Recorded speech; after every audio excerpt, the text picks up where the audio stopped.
Alrighty, time for some more Lies of P Overture and another pop culture dump this time. So I did a bit more thinking, a bit of independent research on my own, and a bit of looking at some Reddit threads talking about this. Um, the uh, picture of a young boy, which was of Carlo, Geppetto's painting, portrait of a young boy is what it was called, is credited to D. Gray. So this is a reference to an old Oscar Wilde horror story called The Picture of Dorian Gray, where the titular Dorian Gray is having a portrait of himself painted when he was a young man, and he just offhand wishes for if only the painting would age instead of him. And he then, hey, the main menu changed now. That's cool. And he then goes on to live a life of debauchery, and over time, the painting gets more and more twisted, and old, and that's kind of the bit. So, kind of like how in the original Pinocchio, Pinocchio's nose grows. In this case, the portrait, allegedly by D. Gray, is what has its nose grow instead of Pinocchio himself, as you continue to lie and build your humanity.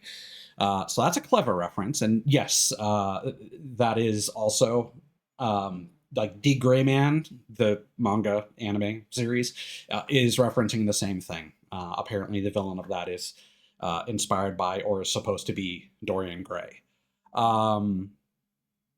So I had called out the final moments of Arlecchino as being a Arlecchino. I forget the pronunciation already.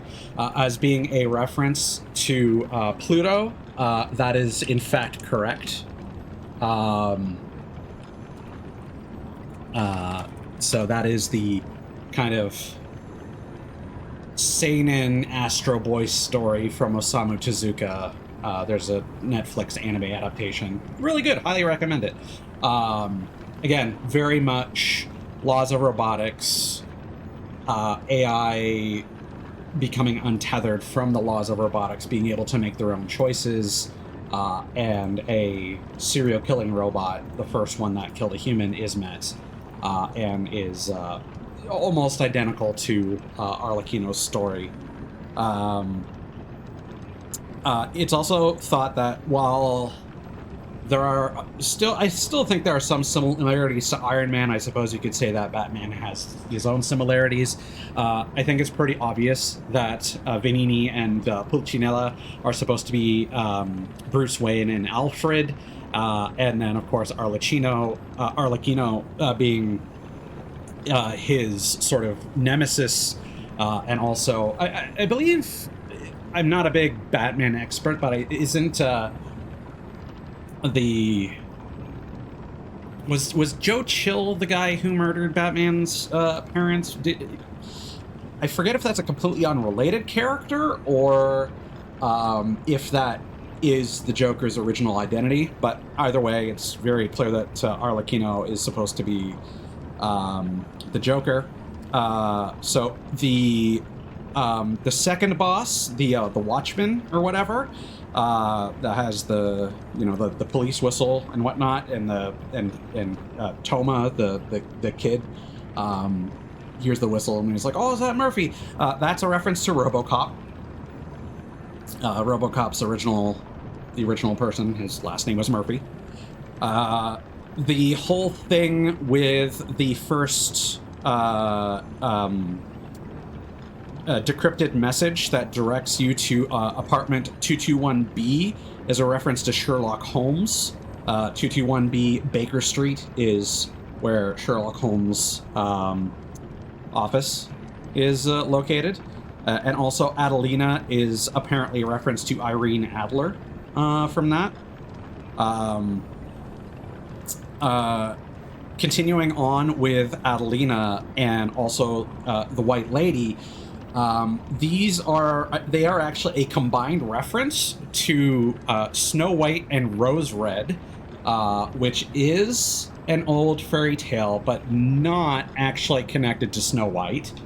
However, the notion of the queen attempting to poison Snow White is basically what happens with the quote-unquote accident when the test subject guy told us, like, oh yeah, the White Lady swallowed some kind of poison and that ruined her voice.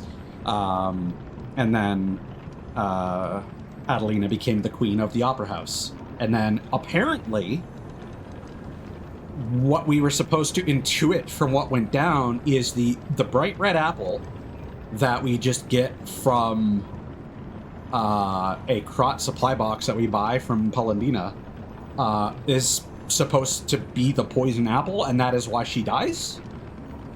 And that is also apparently why if you screw up an answer to one of the Trinity questions, you can hand that to a statue and you'll still get a Trinity key out of it.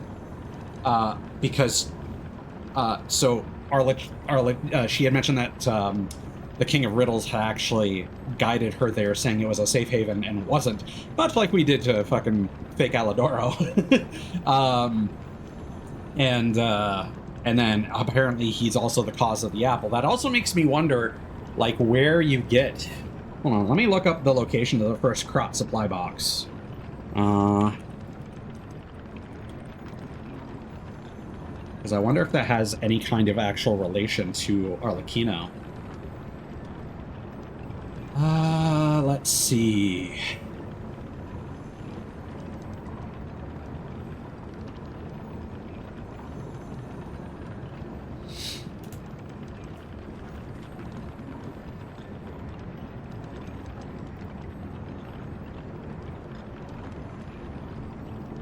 No, I think that's far too late.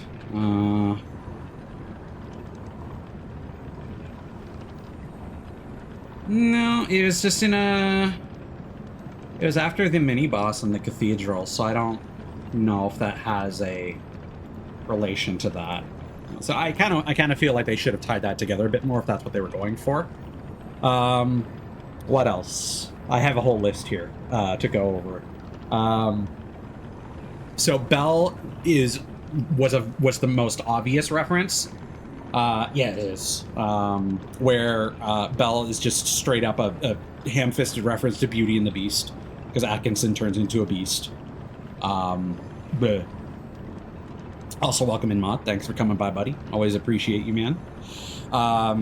The green monster is also a clever reference to Pinocchio's original story of the green fisherman or whatever. And that boss being kind of half of a refight with previous puppet bosses, that is supposed to be a reference to the Island of Lost Toys. So I think that's really smart. So a whole bunch of shit related to Simon. So Simon Manus is a two-part reference. On one hand, that is a reference to Simon Magus, which is a religious figure that was basically saying that they were greater than God. To give some exact quotes, they have a yeah, okay, calling himself the Standing One, which name he used to indicate that he would stand forever and had no cause in him for bodily decay. He did not believe that the God who created the world was the highest, nor that the dead would rise.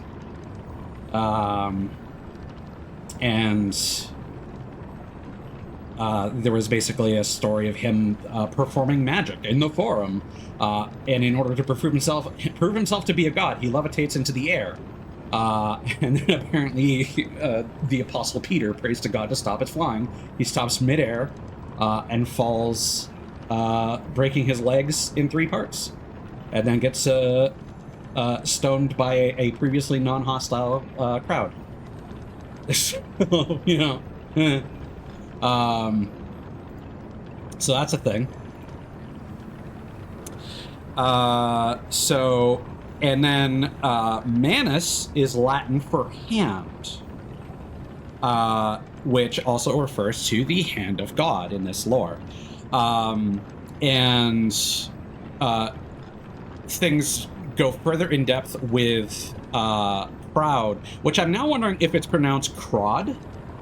So Kraud. That I'm wondering if that's where crot got its name from in ancient times, that it came from crod, maybe. But this being potentially one of the first sort of mines or sources of raw ergo, there's and the fact that it also devours ergo, even though it doesn't seem to have a source of souls necessarily. That is what the Philosopher's Stone is. The Philosopher's Stone being that ultimate goal of the alchemists, in a lot of cases, ends up being made from sacrificing human souls. Full Metal Alchemist is a big inspiration there. Oh look at that! We got a fucking metal robot arm. Wow, isn't that kind of crazy? You know how the big behind the scenes villain is Paracelsus. The actual historical alchemist Paracelsus, their original name ends in Hohenheim, like the guy who made the Philosopher's Stone in Full Metal Alchemist. And then also, tying into the ending with the Wizard of Oz reference, we have the illusory emerald glasses. That, of course, is necessary to see in the Emerald City in the Wizard of Oz. So I don't know if that was added with like the last patch, or it was clearly added in a post-game patch, but the reference is fairly clear that like, yeah, Pinocchio's probably going to go to the Emerald City in the next game or something. So yeah, lots and lots of fun narrative references to fiction. I feel like, if anything, the Batman references are the weirdest ones. But whatever. Sorry, I'm just erasing my notes here. But yeah, I'm glad I watched Pluto, if nothing else.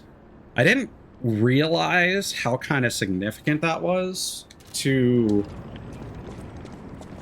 Like, of course, Tezuka is very important to, like, Japanese, like, Asian fiction, when it comes to anything about robotics. Found a silver lining. Because it's, Oh. You know what? Never mind. Mind. Nice to know the tram's not the only way out, huh? Uh-huh.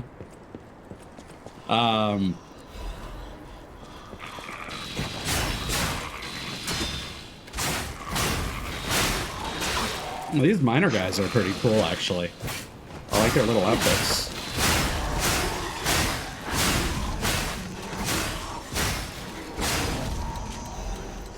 But yeah, it's just as an outsider culturally, it's interesting to see just how much even less sort of iconic works, because like everyone's heard of Astro Boy and is probably acutely aware of its significance, and you know that inspired stuff like Mega Man. Oh no, this is not good. Yeah.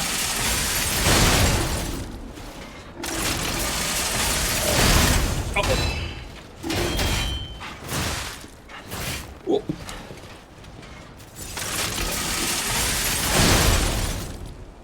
But Yeah, I think it's one of those things where not a lot of people might realize that Pluto has its own significance, and there are other, there are a lot of other works from famous mangaka that I don't think get as much credit as some of their oldest works. You're gonna alert everybody, aren't you?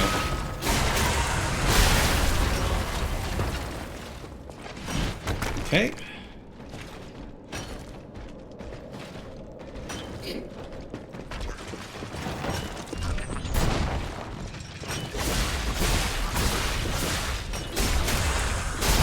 Well, I mean, it's technically part of the Astro Boy continuity.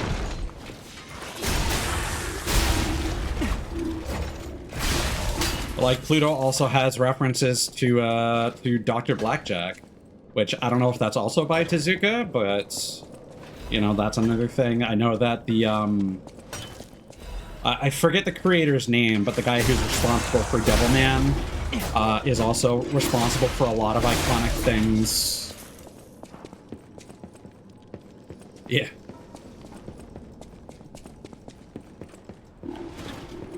But yeah, Pluto's one of those things where I have mixed feelings on it.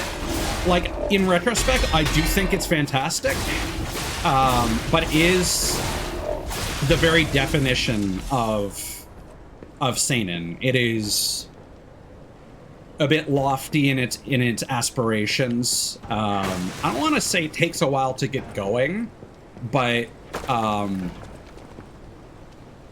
where did that come from? Oh, I don't like that. Oh, bomb dog. You know, let's just run. Yeah, okay. Well, I can't do too much about you guys until you come down here. But certainly once Pluto gets going, it gets going. And I do love the sort of mystery aspect of it.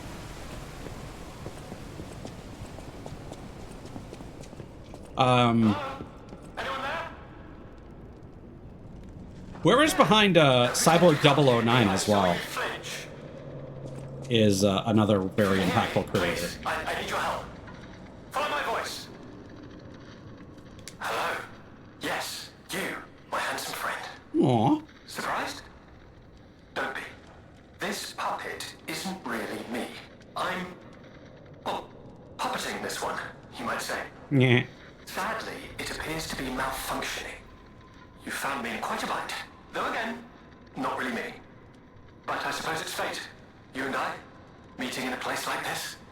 So, might I ask a favor, friend? That is, the real me, I'm, well, trapped. Though I don't know where. It's terribly aggravating is what it is. And embarrassing. Why did my colleagues abandon me like this?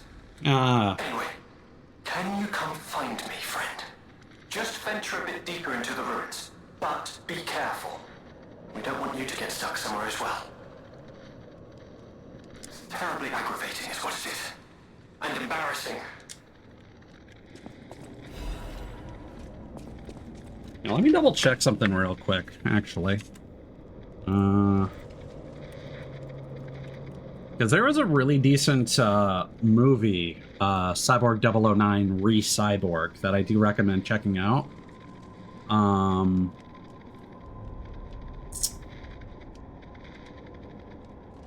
Yeah, and then there was Cyborg 009 Call for Justice that I think was not good.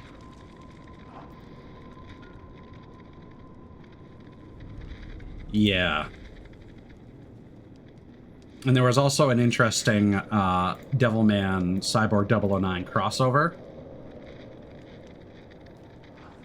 Yeah, and that was kind of the problem with it. It was hard to take seriously. Because if I remember right... Hold on. Isn't there a weapon Cyborg 009. Yes, the main weapon of the 00 cyborgs is the super gun. So it's really hard to take it seriously.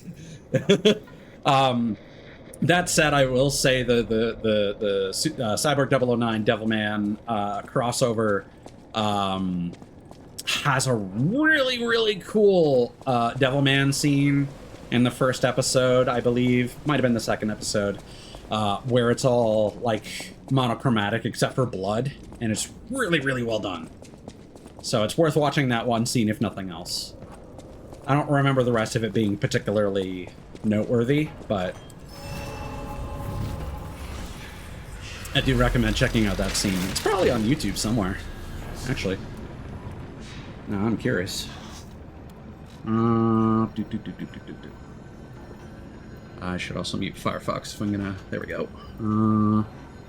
009... Devilman... Team...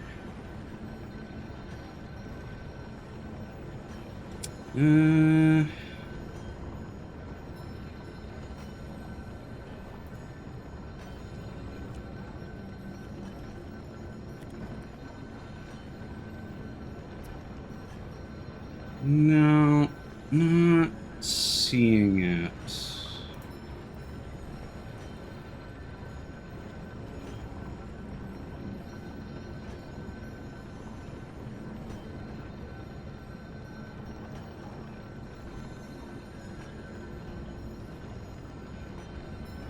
Oh. Might have found it, actually. Hold up. Where's this sound coming from?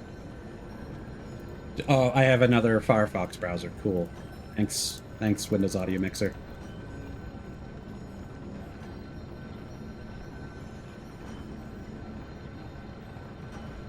Yeah, so for reference, this is a fight scene between Devilman and Jinmen. I'll drop the YouTube link here, although it's not an official one. It's just someone's re-upload. But, it's a cool scene. Alright. Back at it at Krispy Kreme.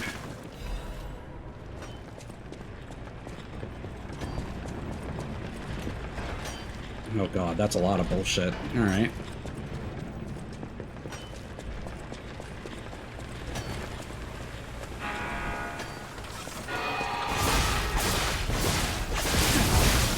Ow, ow.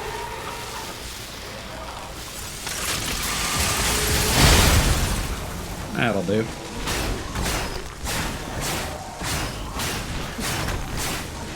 Who's chucking rocks at me? Wow, that guy's getting a decent arc on that.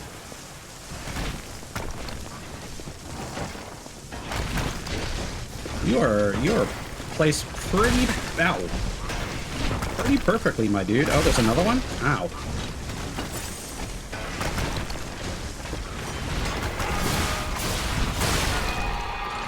Damn it.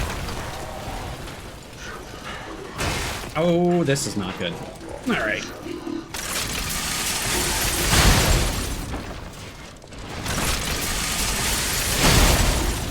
That is really good for clearing groups.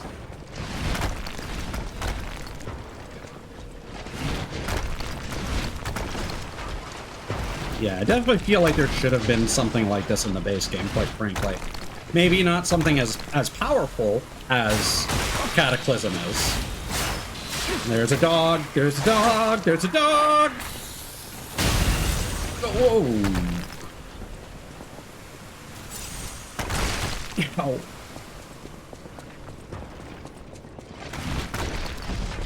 Stop going walk at me! Ow!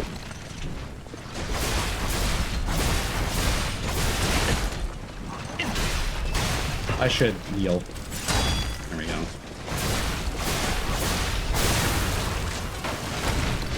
Oh, hi! I don't know what you do, and I don't trust you. Ow! You explode. Alright, got it. Ow. God.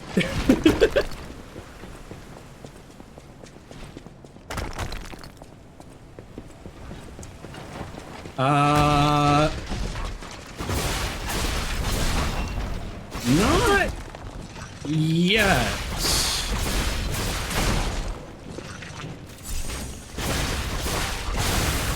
Wait. Kind of.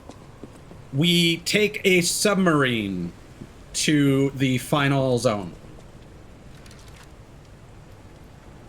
Which I guess technically counts. Because... Oh, that's my controller. Thank you. Because Geppetto gets kidnapped and taken to an island, and we have to take a submarine to reach the Isle of the Alchemists. But Geppetto is not inside the submarine. He is in a jail cell on the island.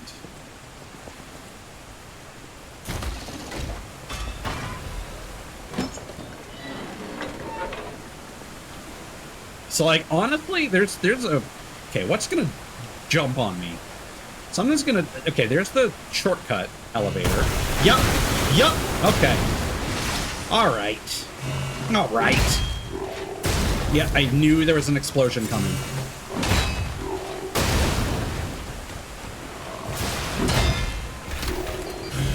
Oh, you... Looks like it's mine time.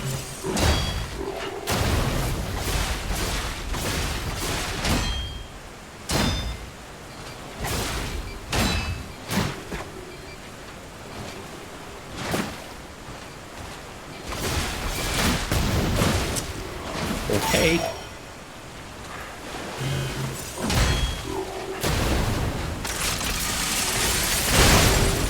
Yeah, you know what?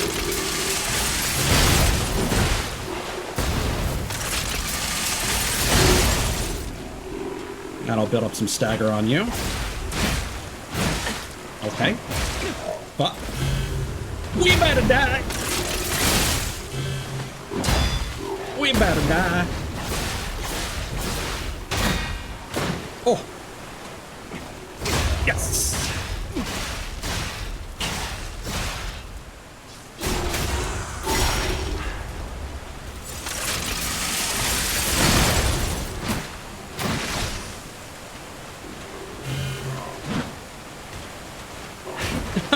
You fucking Elden Ring motherfucker. Your goddamn fucking stagger step. That was so mean. When an enemy just approaches you and you can even feel like they're going like, oh. it's like they lean over and it's like, I said, bitch, and then they duck back out. God. He's the juggernaut, bitch.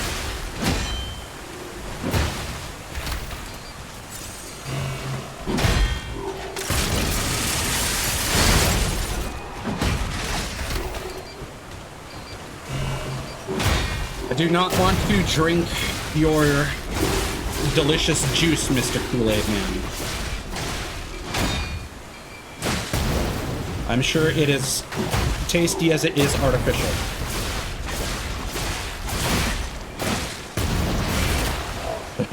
Oh no.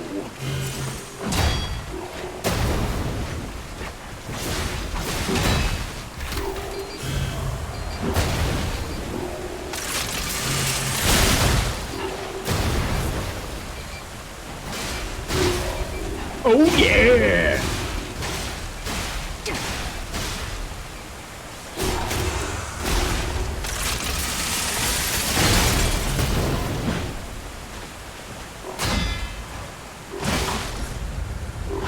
Ow. Well, I blocked the fucking stutter step. That was nice. Didn't block anything else. Sometimes it's the moral victory that you need to take solace in.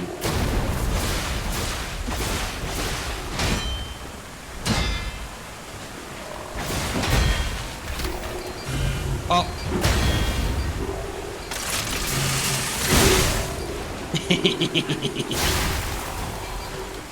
You're gonna explode, aren't you?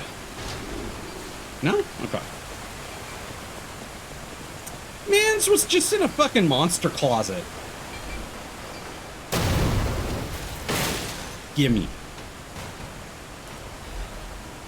Hey! There we go.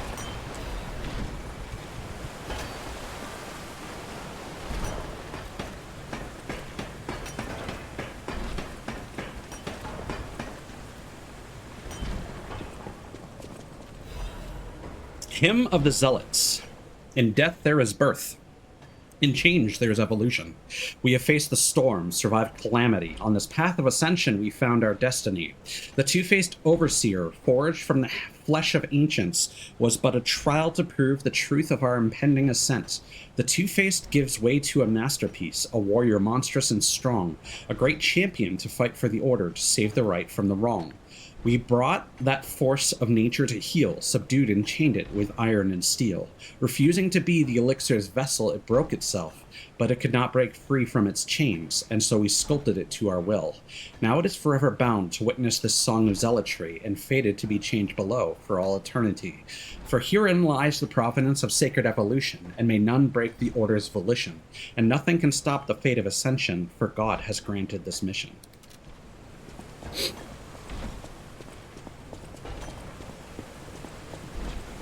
Oh, no, this is not the elevator that I had in mind. This is in fact a horizontal vader.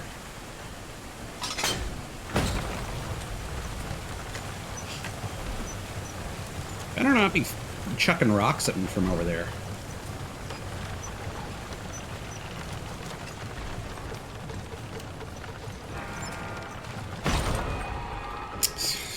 Knew it.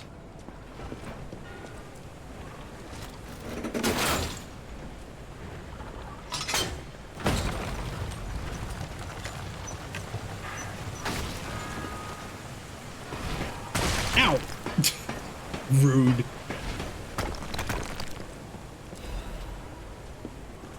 There we go. Okay.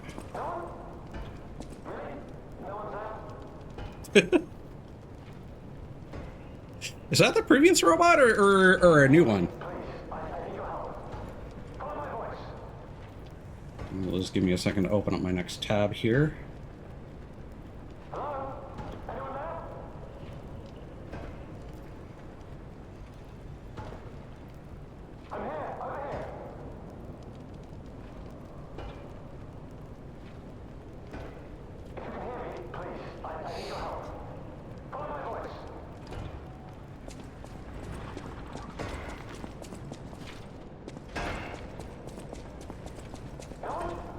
That's a big drop, so let's see if we can find the connecting point first. Uh-oh, hi.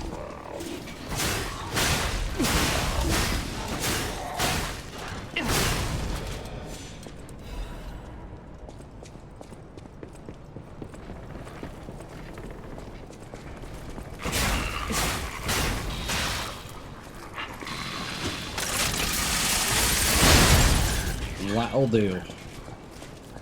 Oh.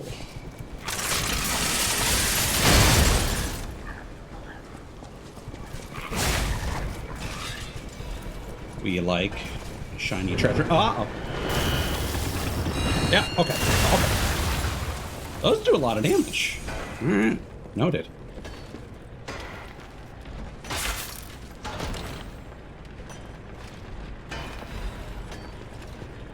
Arcade's Guardian Blade.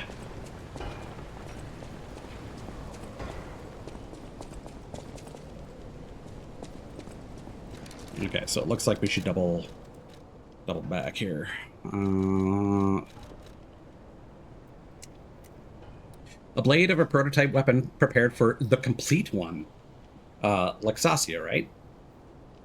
Electricity flows within the blade, providing the power of the complete one to the wielder. The alchemists believed that the complete one would appear someday, a guardian of the order who wields massive lightning. A handle of a prototype weapon prepared for the complete one. The high voltage coils installed on it unleashed the power of lightning. To the alchemists, lightning was divine power itself. They believed that this weapon also must embody that power.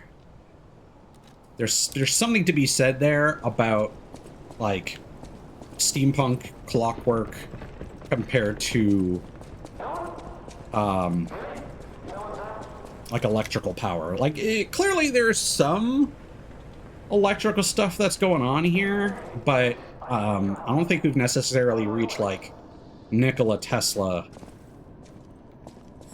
kind of stuff. There was one point in the playthrough where I think I referenced that.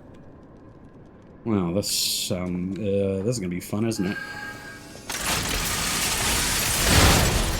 Yeah, we could just do that.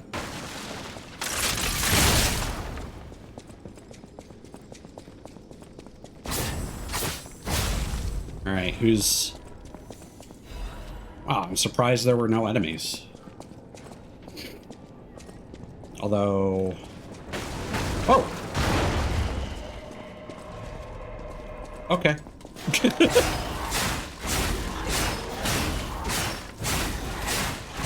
I was walking back to shoot it.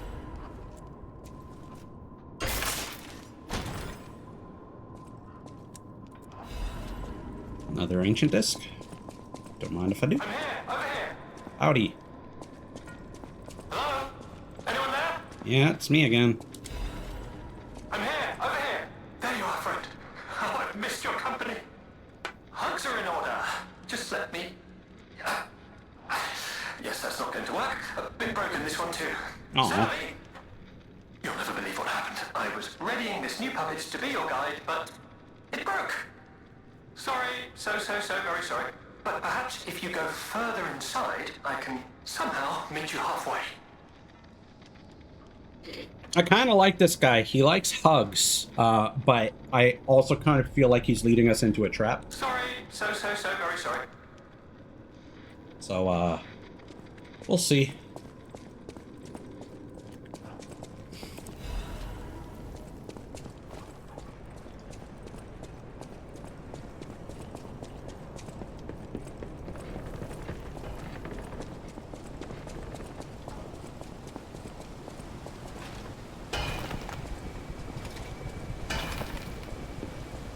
I see. We're on this upper bridge now. Now we're probably in range for those guys to aggro.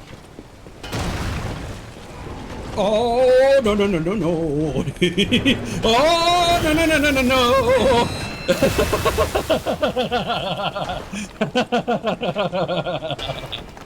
Alright, I saw what was happening there. That'll work.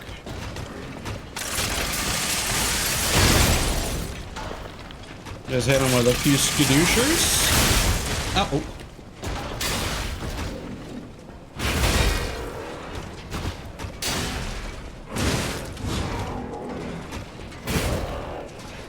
Oh, I can't backstab him. That's a shame. Oh, but we can do that. Ah, shit.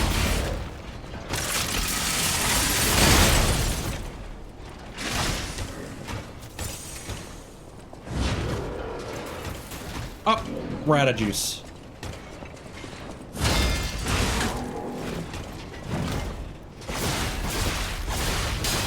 Yeah, but it'll chase me. Wait, what?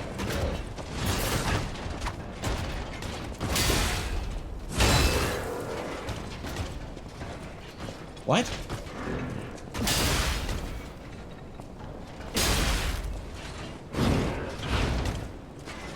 Use your words, mod. What is wrong with stream?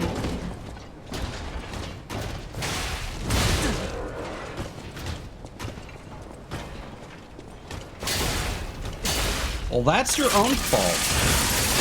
I literally have even Stevens for that purpose.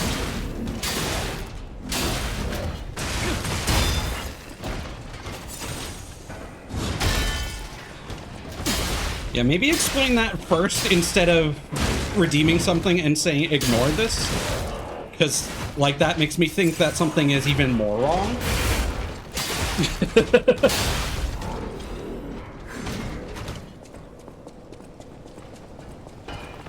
Yeah, you did, but that makes it worse.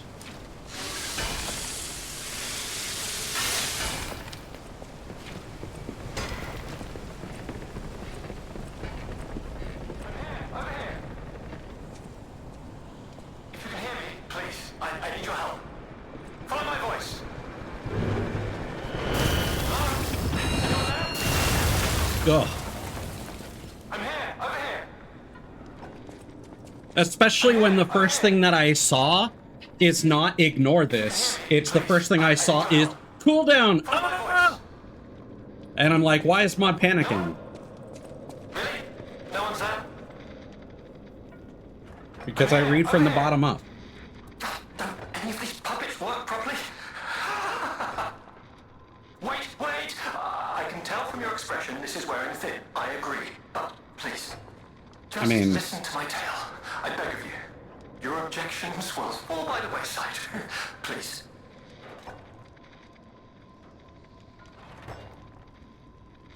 Yeah, just use even Stevens. That's what it's for.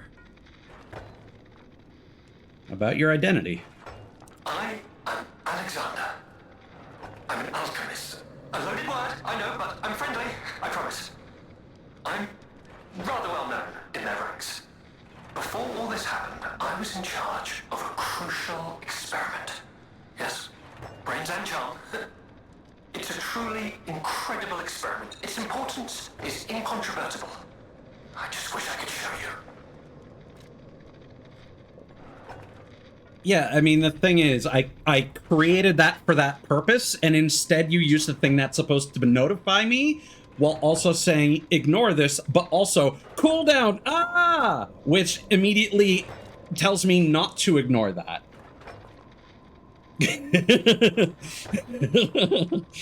It's like if we were hanging out, and I was just like, sorry, ignore this for a second.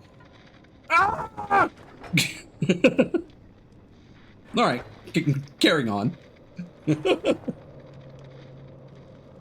And just gave no explanation as to why that just happened. What happened to you, Hugman? Ah, well, as I said, these puppets aren't really me. I'm controlling them remotely since, well, you think I want to look like this puppet? I'll have you know that I'm known for brains and beauty. Also, I'm not sure if I want a hug from Culture Puppet.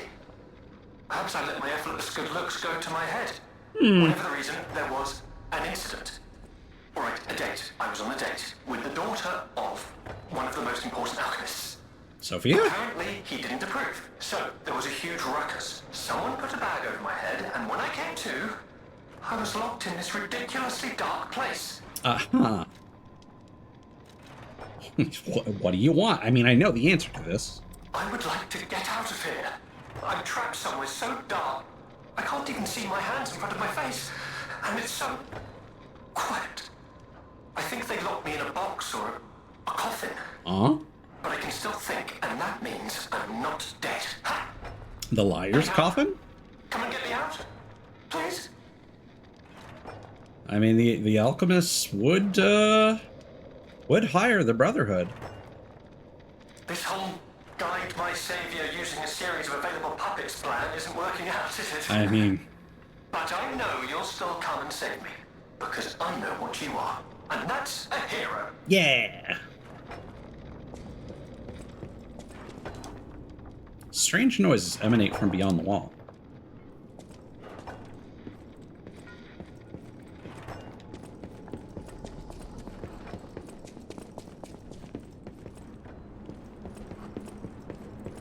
But I think we've established this enough times. Mod, I don't read between the lines when someone says something vague. I want them to be very explicit with what they're doing when they're being vague. We've had enough of these weird communications when playing a fucking Night Rain. Yeah, do you have a key? Yeah, I got a stone. An upgrade stone? Crot Mysteries, the Spider Cave Puppet. The Spider Cave Puppet is an urban legend from the time when humans and puppets worked side by side in the ergo mines. It tells of a misfit miner who harassed puppets by labeling them with truly horrible names. He had a particular fondness for the puppet he called Rockhead. It is said the man treated Rockhead so poorly that if it were human, the puppet would have harbored great resentment towards him. One day, Rockhead rushed into the tunnel where the misfit miner had been working alone. It all happened so quickly that no one had time to intervene. Soon after, nearby miners heard a terrible scream as the tunnel collapsed. After several days of failed rescue attempts, mining authorities ordered the spider cave closed and sealed. In the aftermath, puppets replaced all human miners, and everyone believed that ended the ordeal. From that day on, however, a strange noise could be heard echoing inside the spider cave. It was the sound of a pickaxe. Even today, humans who worked the tunnels at the time believe the ghost of the mining puppet lurks behind the wall. It's a puppet! Why wouldn't it just be the puppet behind the wall? Gustavo, hello. What were you just chatting about? I assume you were playing something before winding down with some chatting, so regale me with tales of your stream and what you got up to. We are playing some Lies of P. If you like androgynous androids, well, have I got a game for you. They say that killing its tormentor did not sate the puppet's resentment toward humans, and that it continues to seek more victims. They fear that the ever-present ringing of the pickaxe entombed behind that wall is a sign that Rockhead, thirsty for more blood, is digging its way out of the hole to enact revenge on yet more workers. Oh! Gustavo!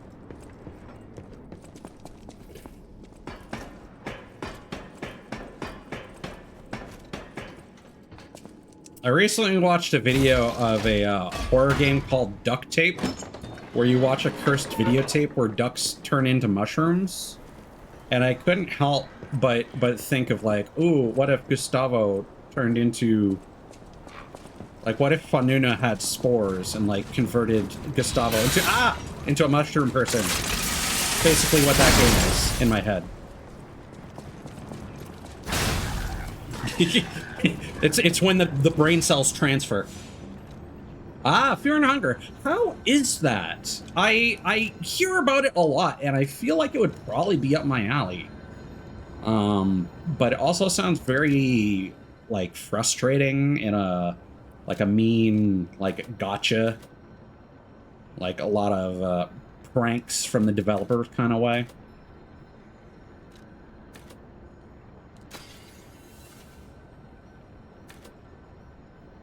Okay. Yeah. I think there's a demo, so I could just give that a try, I suppose, but eh. I see.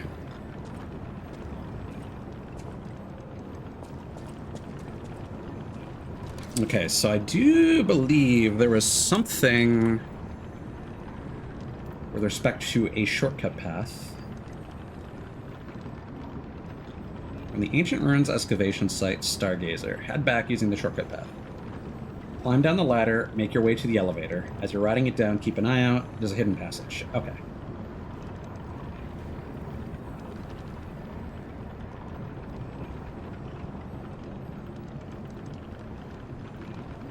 Hey, Dracus.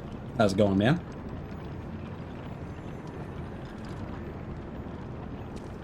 Did he name like a party member after you? Is that the joke here?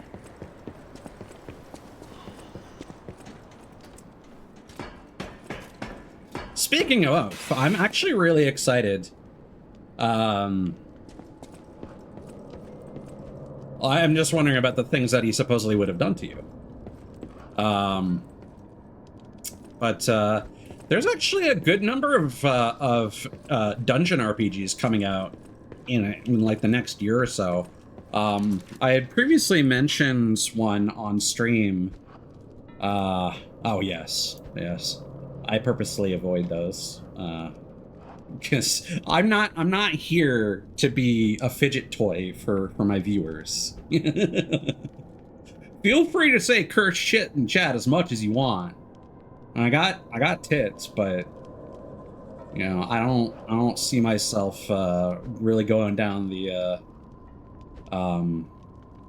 soundbite rabbit hole. But yeah, there's a game called Physiastery. I finally got around to playing the demo for that.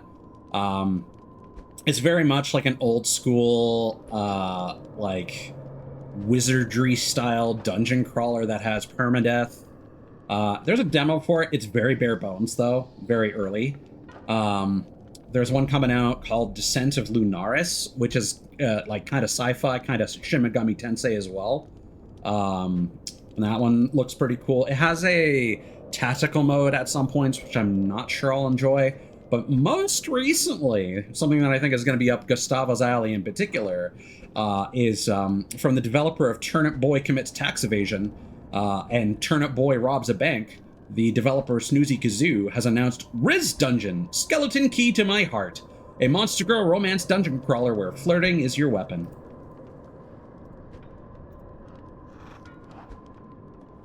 And that one looks like it has the most... Well, the sci-fi one also looks like it has a lot of polish, but this one in particular has the vision. Its art style is fantastic. Okay, we're going down, and we're looking for... What the blazes was that? Probably the ghost.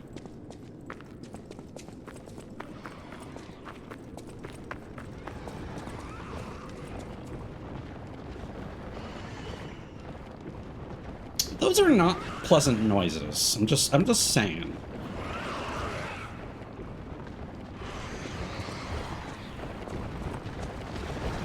Oh! Hi! Why do you got an ass like that? A carcass that looks familiar. I've seen it before. Oh, it's the green monster before... Okay.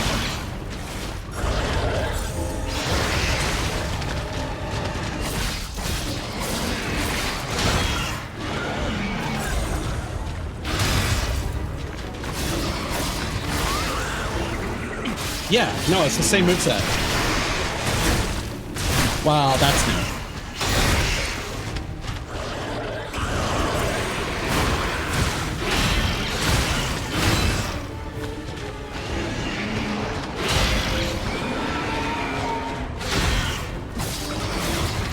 Uh-oh. There you go.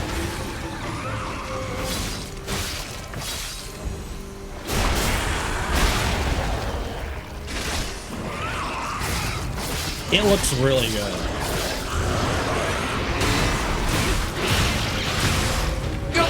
No, God damn it. Yeah, my perfect guards were not on point there. Well, I mean, we were covered in corrosion.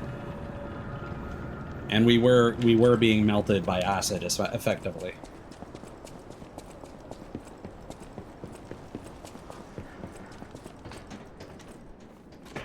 But yeah, that is the other thing I heard about Fear and Hunger, is that it has some kind of fucked up status debuffs.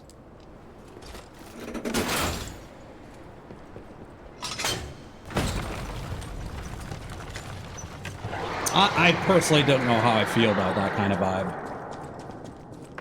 Like, I don't know. It's one of those things where,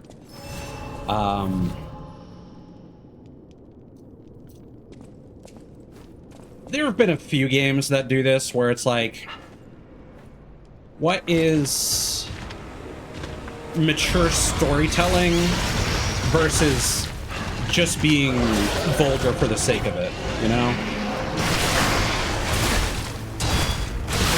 Motherfucker. I do not have to rip him down for that attack yet.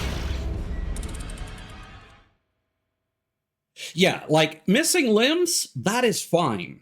Like, again, Etrian Odyssey has some interesting stuff with respect to binding different body parts, and every skill in the game is associated with different limbs. So depending on whether your head, arms, or legs are bound,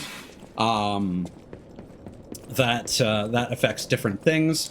And yes, the class that primarily focuses on binding enemies is basically a BDSM class called the Dark Hunter that uses a whip.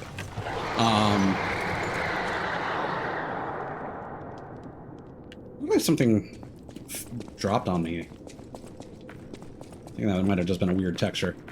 And then, of course, there are attacks that, like, get bonuses based on, like, how bound the enemy is, and so on and so forth. So, like, again, losses of limbs, I think there's something... And, I mean, I like the D&D kind of aspects of, like, accruing wounds and how that might affect how a character has to play.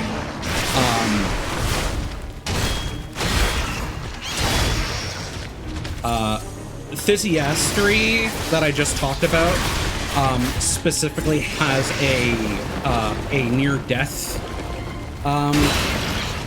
mechanic where if a character quote-unquote dies, they simply have a chance of dying. And, of course, again, the game is permadeath.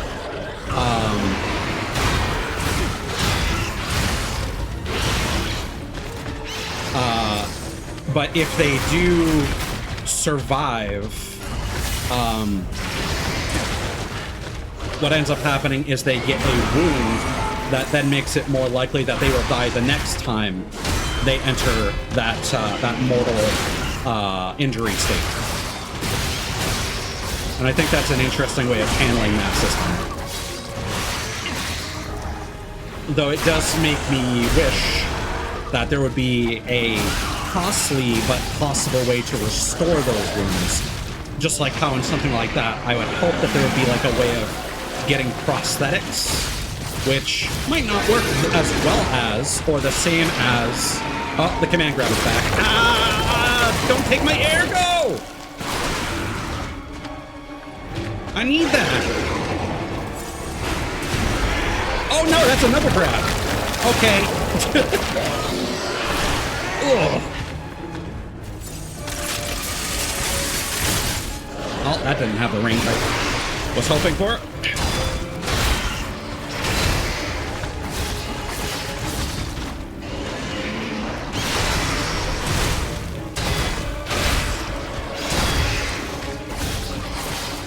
And you could even have, like, penalties for different class skills. So, like, you could have penalties for, I don't know, for, like, magic attunement, where it's like, oh, now you have less flesh, therefore your magic, you're less in tuned with nature or something if you have, like, a druidic character or something like that. Well, yeah, no, I got that from what Dracus said. But yeah, I just think there's a lot of potential to make that a really modular system. Like, I think the best way to do something like that is to have extreme punishments, but still have solutions to them that are not complete solutions, but better than just being crippled for the remainder of your playthrough. Like, again, this game has this durability system where in battle, like, and we're fighting an enemy that causes decay. In fact, we should be changing for decay resistance. Also, this thing is slashing and piercing. So we'll change our defense there. So, like, in the middle of a fight, you'll have to use your grinder, or else your attacks will start deflecting off of the enemy. And if your bar gets completely empty, your weapon will break and will become pretty much useless until you go back and rest at a bonfire. So, considering I don't play with a second weapon equipped, because that would add more carry weight, that would add more weight to my character, I am technically playing risky, and I need to make sure I never let my weapon get fully destroyed.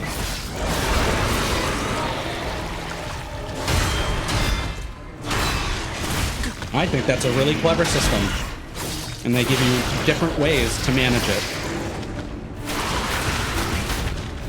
Right, it does the little roar, and then it backs up.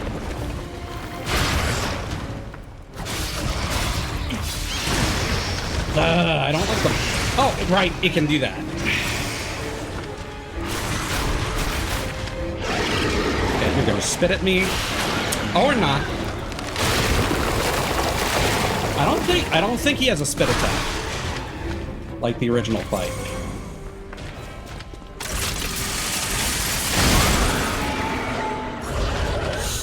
Yeah, I don't want to get too far away from him, because that seems to be the most common trigger. Oh no, he does. He does have the split attack. Never mind.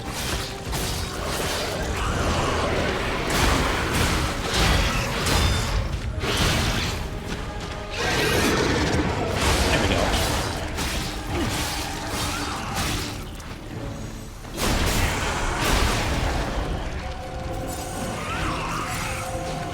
He seems to really like doing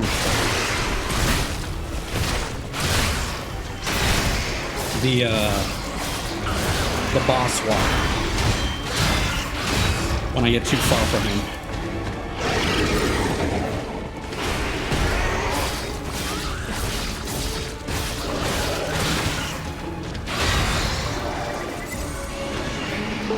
Oh. Wow.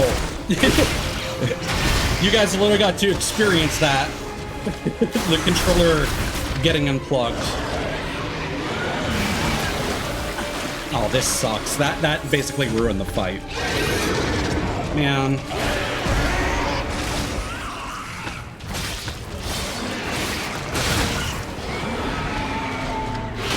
Fucking micro USB, dude.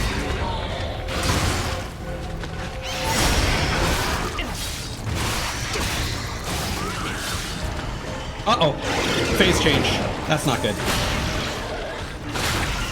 Oh! I didn't think he would do that multiple times.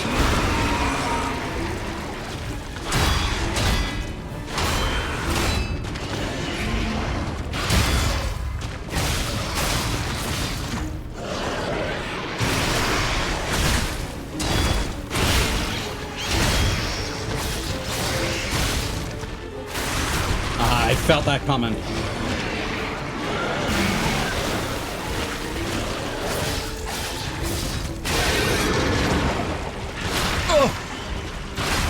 Yep.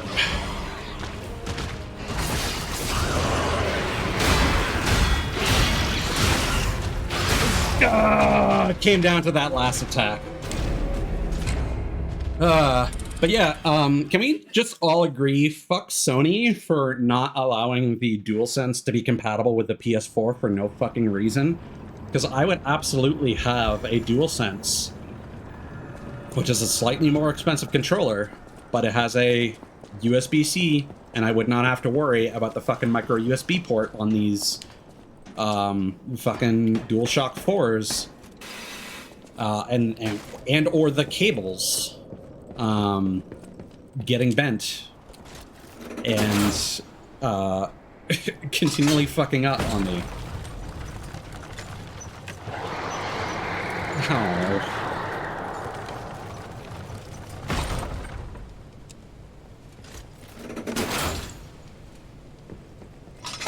Well, like, because I still own a PS4. And it's one of those things where even if I got a PS5, I'd probably still keep the PS4 just in case. I'm not sure if apps like YouTube are available on the PS5. And I do use the PS4 as my YouTube machine.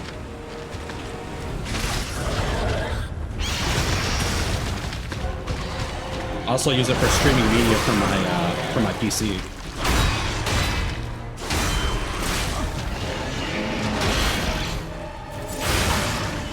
Rude.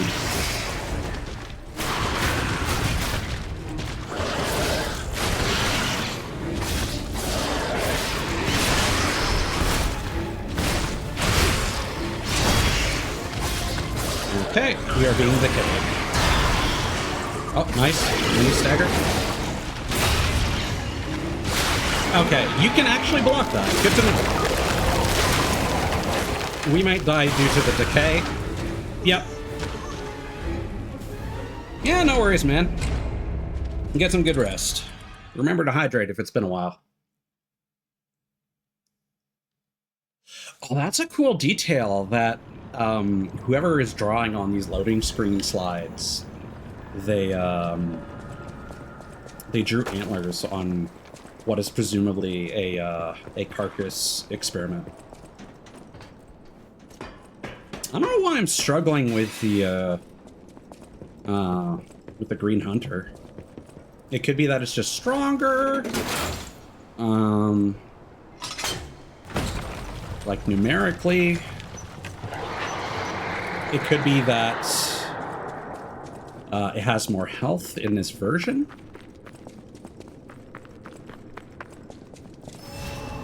Because the second phase of that fight was actually the easier phase because it introduced the puppet moves that had much easier tells.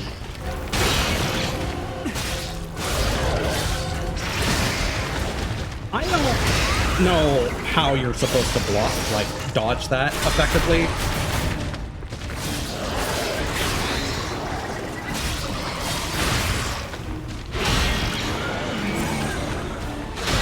Because I can't get the timing down for when it starts the initial charge.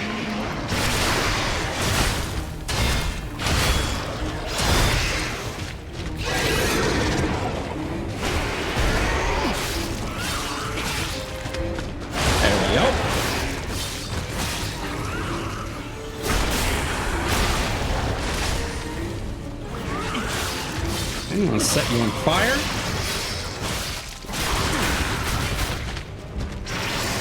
Yeah, this is a really good fight so far.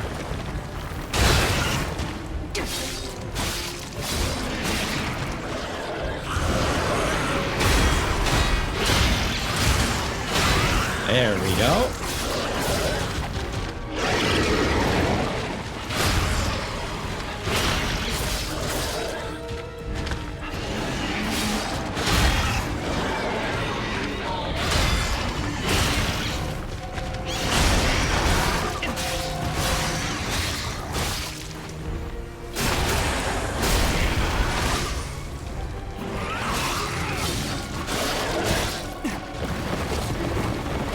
What?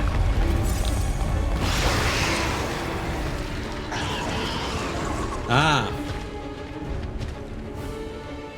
Lives to fight another day. Back here! I hate to say it, but we gotta let this one go, buddy. We have more urgent goals. But hey, we got a quartz. And that is definitely worth it. That's a fun little optional boss fight. Because, like, honestly, there was a part of me that thought, oh, it's actually kind of like a little lame that you get robbed of, like, a second phase of the green monster. And then it just becomes an amalgam of puppet bosses. But here, I guess that was a common enough complaint.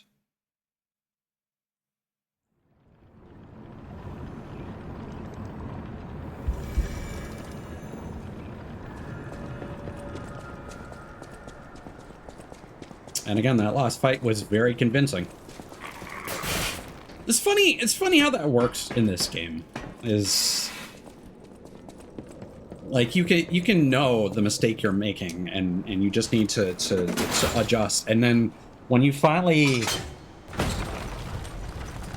get it all right on that final run, like all the minor adjustments that you need to make, sometimes they just all happen to click in place at the same time.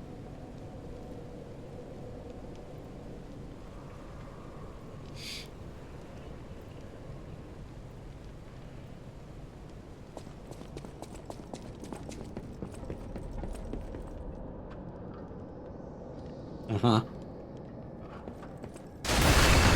Oh!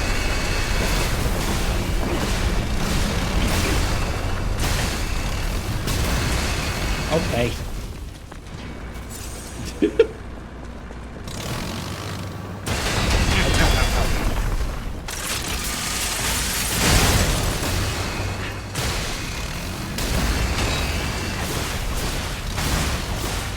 This seems like a boss where you almost just kind of want to defend preemptively. And just rely on the guard. Okay, it can be that.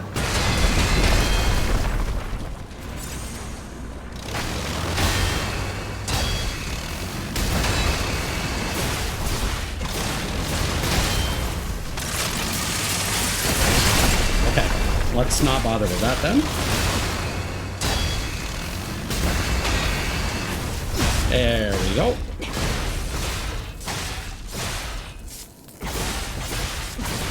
Where's its weak point? Oh, it's at the back. There we go. Ah, yeah. There was a fuel tank, much like the Alchemists.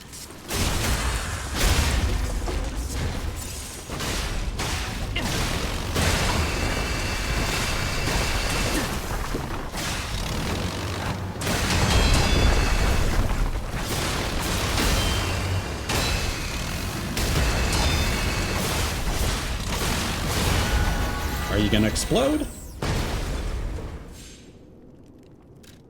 Guess not.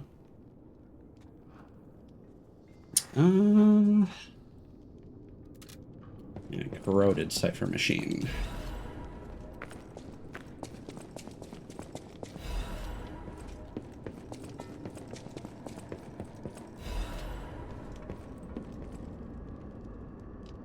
Yeah, and I think it's interesting with a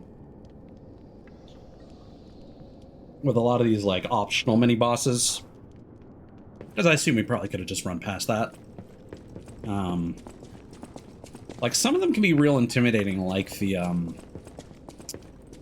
that clown the mad clown puppet just before the opera house. But I think it's cool that if you like run past that, get the Stargazer, you then have the opportunity to fight that needs Ergo. in a different context. That makes that a lot easier and a lot less frustrating.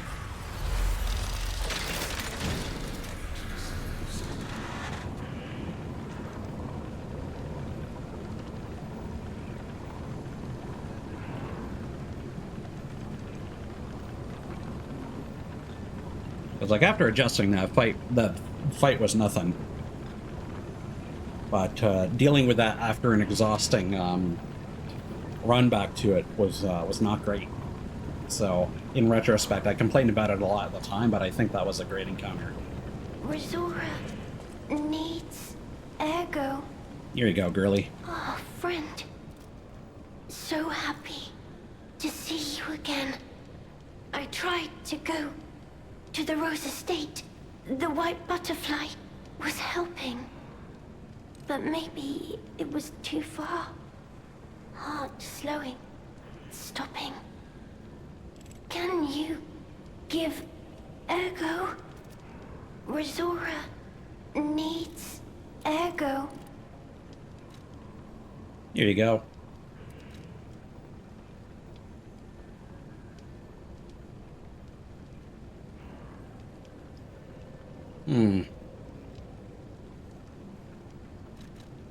I feel like giving her a better one is better, but apparently this is the one. I'm gonna look this up real quick.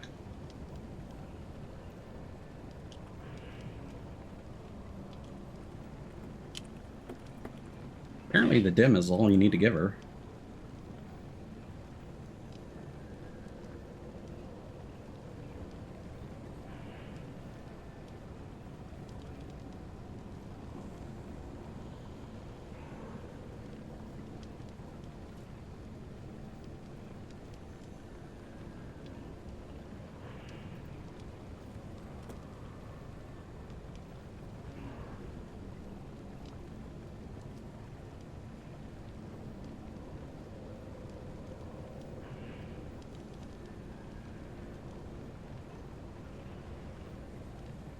Seems like it just changes the dialogue a bit.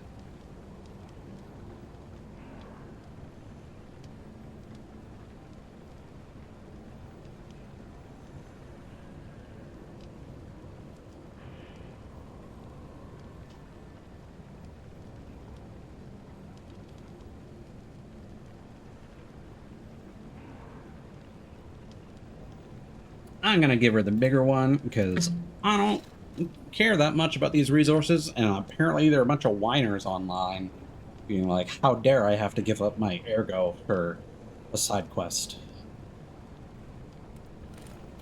Here. thanks. With this, I can move. I can dance. Here, Rizora has a gift for you. It's another treasure I found on my trip. The heart gesture.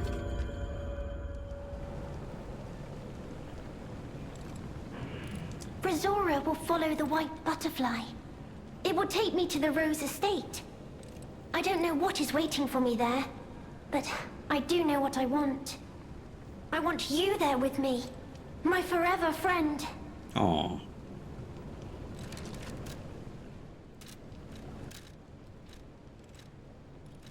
Let's see.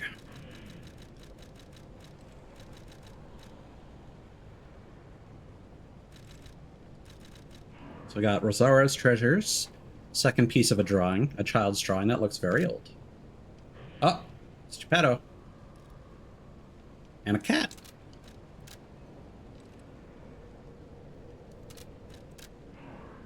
Is the cat Carlo's then? Is that why it's kind of hesitant to trust us, and then as we gain more humanity, it warms up to us? Rosaura's treasure, ruined secret gathering invitation. To the privileged few, a secret hidden deep within Krat will be revealed. This invitation is only for those at the pinnacle of Krat society. You are the chosen few, those blessed with by money, power, and knowledge. And yet, there is a secret hidden in Krat to which even the likes of you have not been privy. All will be revealed to you select few at the Devil's Pit. The alchemists of the Isle have spent the past decades trying to uncover the secrets hidden within these ruins. At last we've discovered the great truth and wish to share our success with you. We invite you all to the excavation of a historical altar hidden within the Ergo veins. The contents of this invitation and meeting are highly confidential and intended for the invitee only. Carlo Geppetto. Okay. So this is an invitation to Carlo, but it is Rosaura's treasure because I guess she found it.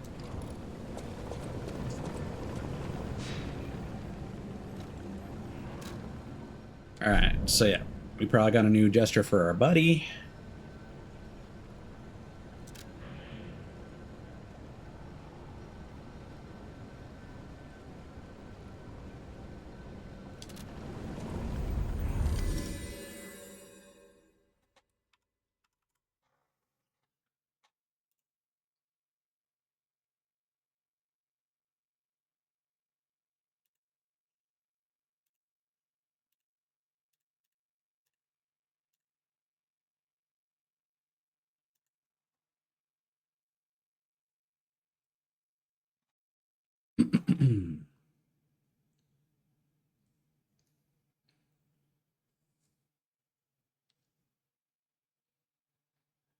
I'm not sure if I'm going to bother using that next Legion arm, but I feel like it makes the most sense to upgrade that one over some of the others, just because it adds more shots to it,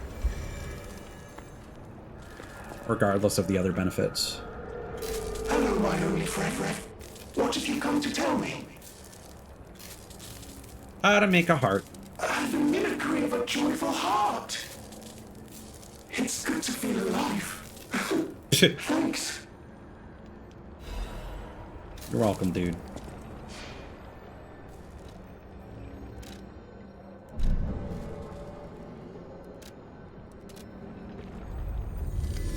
Istrus Harbor. Okay.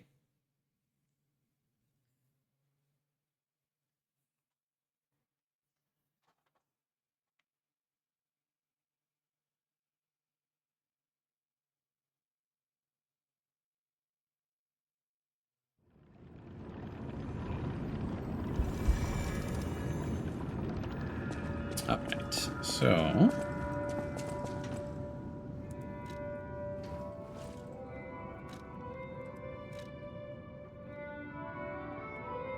Icarus.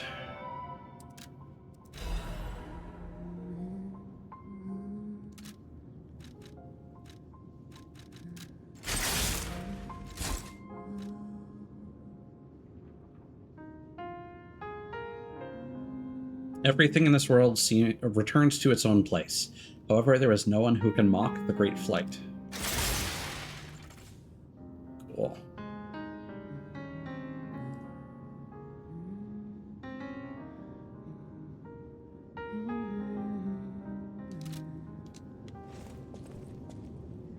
Let's see how this works.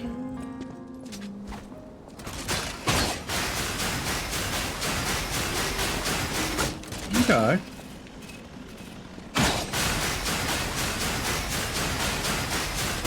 That's not bad, actually. Huh.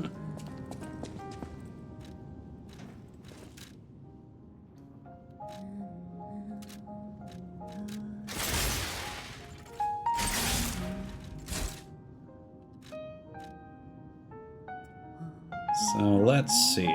Now I would like to upgrade this as well, but so far we can only upgrade. We can only really fully upgrade one. So I think what I'll do is I'll spend one here first.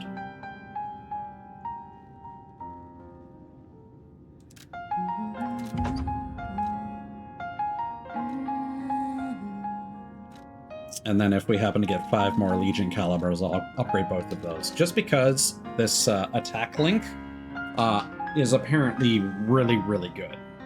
And is how a lot of people play the game.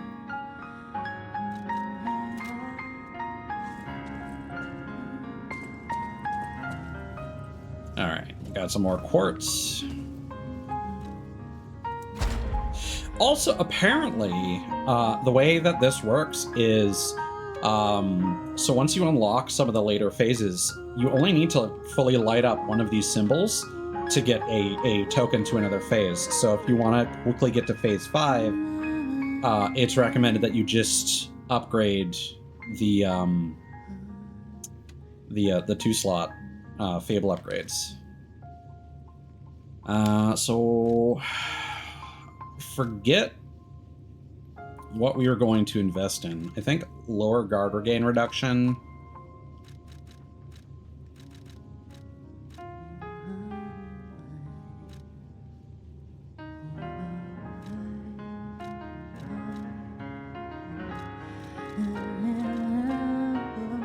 Or stagger duration might actually be better, because we didn't invest in this because guard regain reduction is specifically the rate at which it bleeds, which in boss fights doesn't happen much. Again, the more important thing is this. Retains a certain amount of guard regain when receiving damage.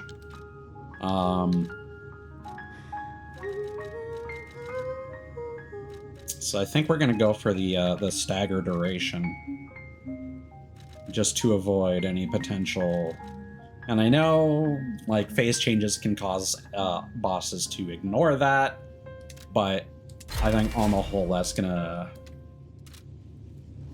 cause less issues overall. Or it's gonna save us from... Why is this glowing gold? Oh, no particular reason, I guess. Alright, buddy, what you got for me? Any enemy of the alchemists is a friend of mine. Corroded cipher machine. Let's check what's inside. I know this place. It's called the Spider Cave. I heard that something strange happened here. Oh, about that. Have you heard the tale? A miner puppet was so mistreated that it learned resentment. The puppet murdered a human miner and fled. But some say you can still hear the sound of it digging for more victims. But from the look of this, it appears the alchemists may have been involved. If you discover the truth, please let me know. That may have been them. Target neutralized, no signs of life observed. Intermittent pickaxe pings can be heard. Repeating patterns suggest a broken miner puppet. Members of the Order will carry out remaining excavation tasks. The great discovery is near. Awaken, evolve, ascend. Huh.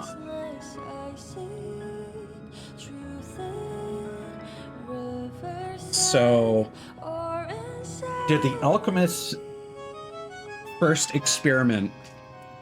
Well, no, because it was Geppetto's Rule Zero that allowed him to enact the puppet frenzy. So I'm not sure if the alchemists would have made the puppet cause the cave-in. Maybe the puppet went to save the miner from the green monster. Now, did the alchemists put the green monster there? Or did they juice up the miner? Or was that something... Was that the great truth that they uncovered? I suppose the question is what the origin of the green monster was. And again, that was the pre-metamorphic green hunter or something. Any enemy of the alchemists is a...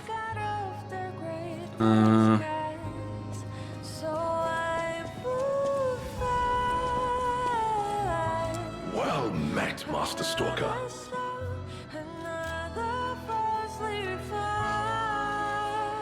So we have at least 3 more Legion calibers here out of the 5 that we require. And I think after we get on one more luxury bag, we get another 2. Hey, buddy. A small kitten. She has taken a shine to the bell collar.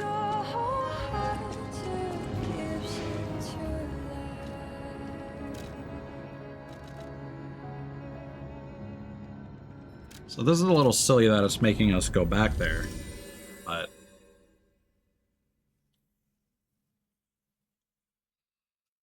maybe there's something we can interact with now?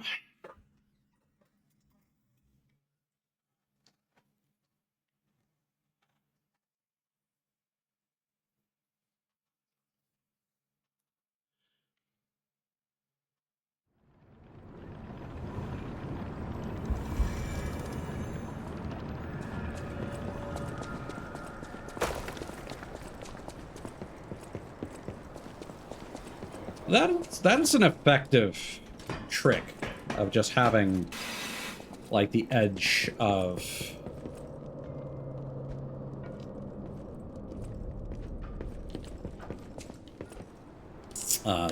those various ledges.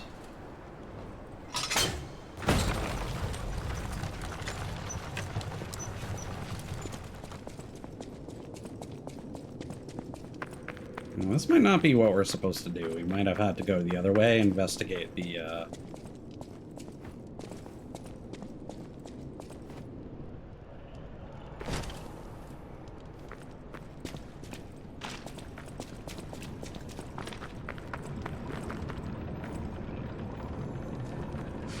Well, maybe it's, maybe we do something with the pickaxe that we're hearing from the other side.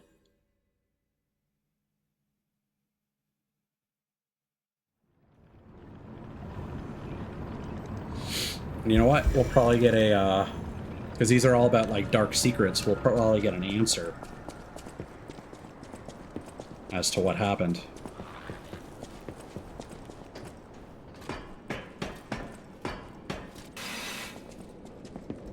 But I like speculating. It's not often I get to do that.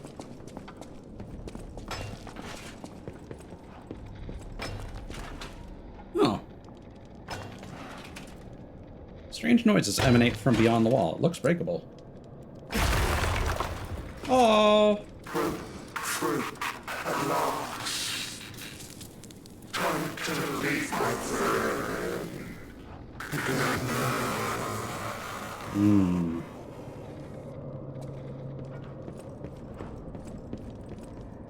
Skeleton. Oh yeah. He broke his leg. The Misfit's diary. Tiny words are written on dirt-smudged scraps of paper. I'm trapped. My legs are unresponsive. I have water and biscuits. Luckily, only a puppet fell with me. That extends my food supply. Those damned alchemists. They tricked me into falling down here. If I escape, I'll report them all. What was the deal with that strange door in the ruins? Why did that stupid puppet fall behind me? I ordered Rockhead to dig our way out. The constant pounding of the pickaxe is driving me insane. Why did this have to happen the very day I bought my wife a gift? What awful luck. The dress got a bit torn, but still looks good. I refuse to die after spending so much money. Somebody save me. I don't want to die. Why is no one? Don't let me die down here. Rockhead brought water. I feel better. I've accepted this hole will be my grave. I'm going to die here. To be honest, I was dead as soon as we fell. Without Rockhead, I'd be dead already. I lived a rotten life, but I'm glad for this chance to reflect in my final hours. And yet I truly wanted to see you again, my love. If we manage to escape, I'll give my loyal companion a name other than Rockhead. Rockbuster, Steel Pickaxe, and Super Miner all sound good. We'll get out somehow, and the three of us will live as a family.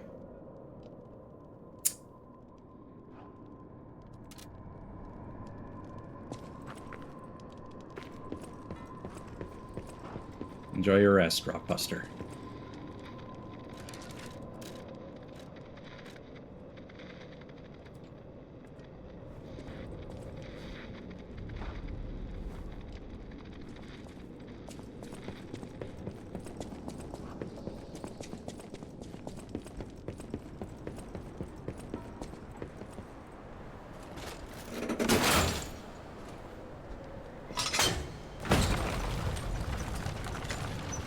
They do certainly have a penchant for hand.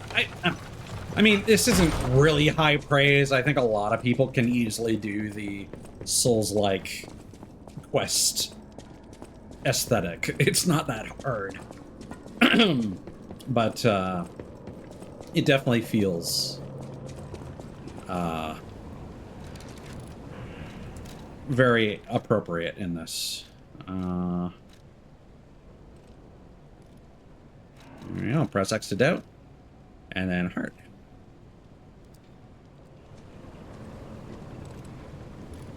Ta-da! You're sweet. I heart to you too. Aww.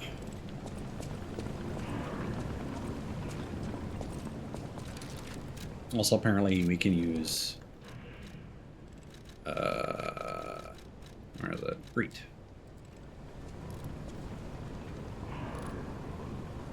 To my new friend, who gave Razora happiness.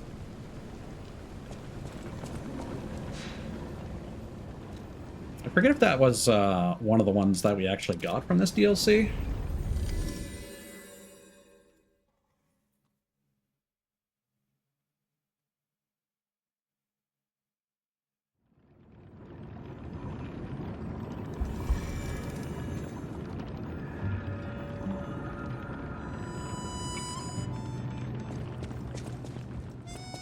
Any enemy of the alchemists? Secret of the Spider Cave. I can't say I'm surprised the alchemists caused the Spider Cave incident. I'd wager even they didn't expect the truth to be revealed by a puppet. Just how many years did that poor puppet stand alone, swinging its pickaxe in the dark? The thought of it truly makes my heart ache. I dare say that minor puppet showed more humanity than the alchemists.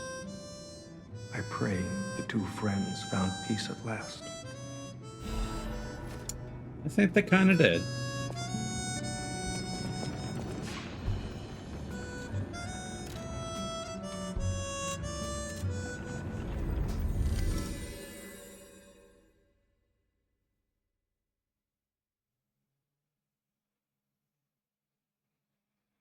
I do appreciate that vibe of someone learning the error of their ways, genuinely. Although it is unfortunate they didn't really get the opportunity to make good on that growth. Oh, this is...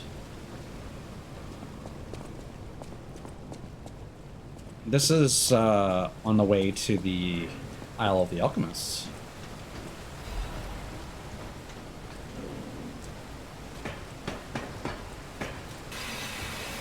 Yeah, this is a place we couldn't get to before.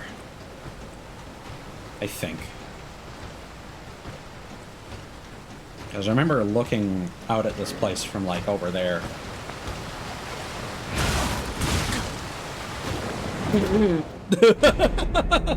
All right.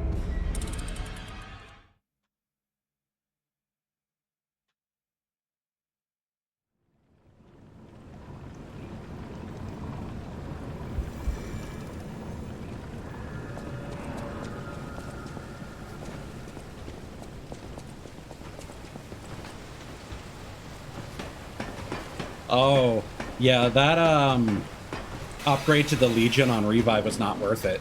It just gives us like an extra sliver.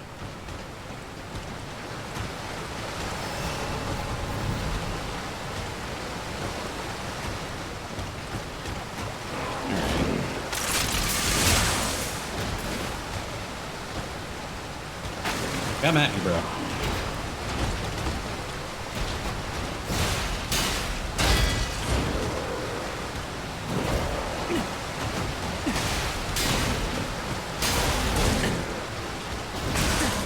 Uh-oh.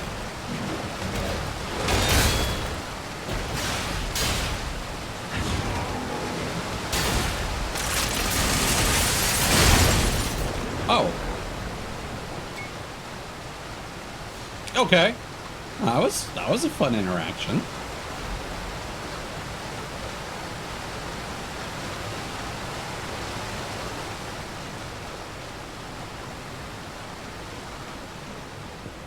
So apparently this is missable, either if we choose the wrong dialogue option or if we continue without going down this way.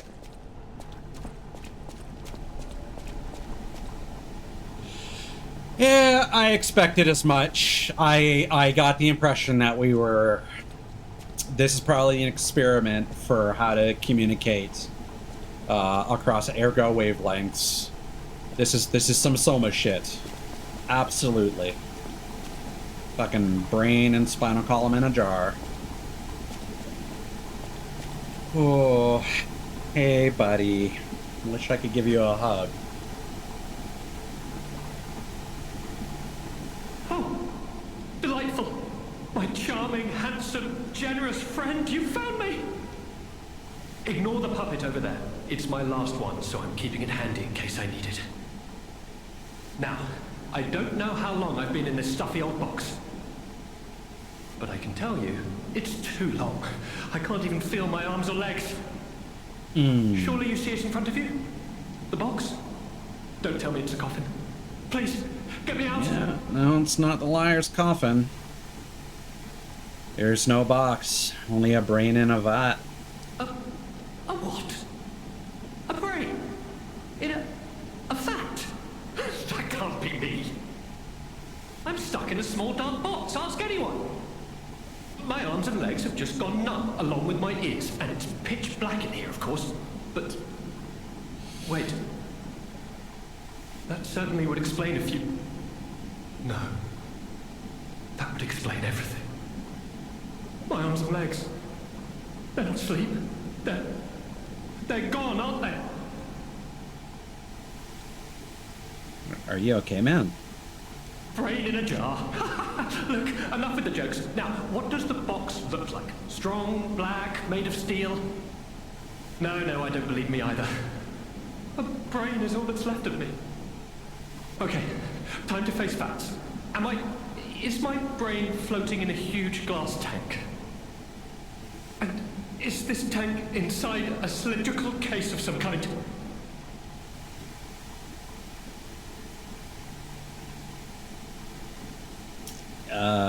So you know this machine, man? This machine? Are you joking? Of course I know this machine. I invented it.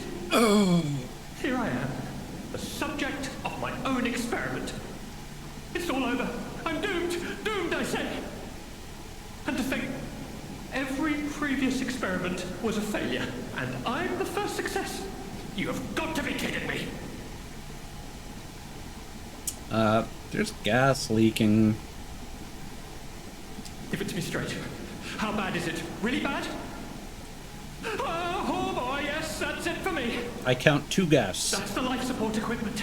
It's full of ergo gas, and if that's just leaching away, when all the gas is gone, I'll have maybe a minute left. How do I help you, man? I invented this machine, so I know how it works. My days were already numbered. The machine can't sustain life forever, even when it's in perfect condition. But now, I'm far too smart to kill myself. It's hopeless for me. I'm a brain. A brain in a vat. Does that even count as being alive? I don't know anymore. I've reached a conclusion. I have a favor to ask. I want you to turn off the machine. My future is mine to decide. All right, buddy. Thank you, my friend. And remember me. My name is Alexander. Alexander Goodman. The inventor and, I suppose, first successful test subject of the Mindkeeper machine. And you know, I wasn't lying. I really was handsome. This nightmare is finally coming to an end. Thank you, my generous friend. Thank you.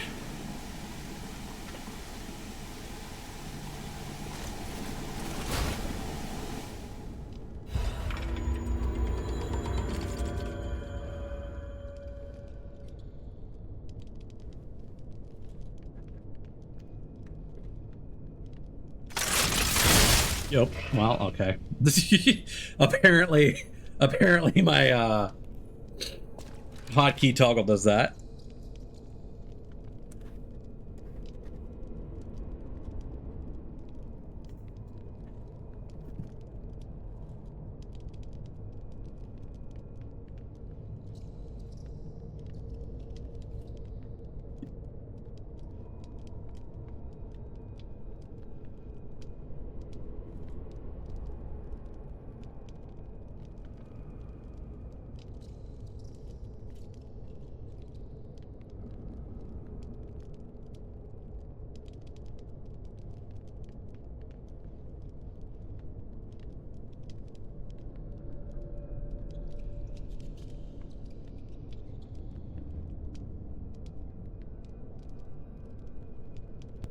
Ah, made myself emotional caring about that NPC too much. Oh.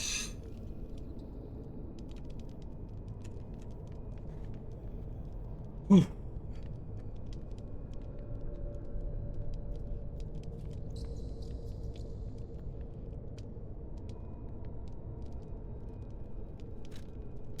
Yeah, almost would have been better for him to be turned into a carcass, because then at least his ego could be harvested and potentially live on through a puppet. Nightmare. Even if I lose myself in nightmares, or discover my love was only a dream, I won't regret my choice to be human. What is human, and what is love? Nightmare, singing the sad love of those who have escaped humanity. I hope that song's a banger. It better be, quite frankly. What's up here?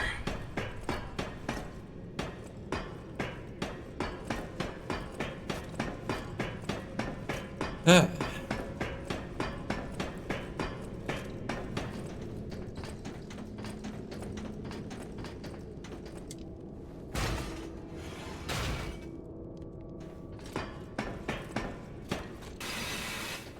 Oh. Why was there even a ladder to kick down? Storyteller's amulet. Oh. Oh, this is behind that weird yeah, this was the platform that you have to drop down over here and take a shitload of fall damage or go over here and die. Interesting that the zones are connected like that. I don't remember the geography to be like they're close enough for that to work. Storyteller's amulet. Moments gather to become stories, and stories gather to become art. Storytellers are those who gather each and every magical moment. Fable charge amount when attacking.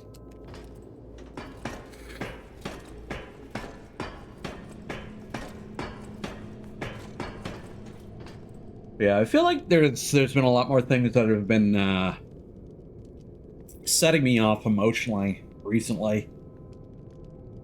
Like there's even some stuff in like My Hero Academia, and that's the reason I like that show a lot. Like I talk about this a lot, that I'm kind of a contrarian when it comes to media, and that I will ignore stuff that's super popular because the constant exposure to it is just like, and like all the various opinions, I'm just like, I don't know, because my opinions tend to differ from the crowd a lot. And then when people turn on something, I always am curious, well, this was so popular, why did people like turn on it? Like, was there a drop in quality, which is usually the reason for it? Or, you know, did they change things? And like, I eventually got into it, didn't vibe with the first couple seasons that were so popular. But then once they got to the, like the Yakuza arc, I can never remember. They use a lot of strange Japanese words for locations and factions in that, despite all the very English superhero stuff that goes on in it. I know one time I mentioned that, and like Russell remembered the name. It might have been fresher in his head, but I was impressed that he actually remembered that. I was like, okay. But I think that show has a lot of heart, and it really comes out with that season in particular, and definitely has a lot of moments like that as time goes on that have really been getting me. And like, if a story does things effectively, even characters I don't like will get me to shed a few tears when they have their, you know, their sacrificial moment. But yeah, I don't know if I've just sort of changed over the past year, but it's been happening more and more. Not that there's anything wrong with it, it's just something that I noticed.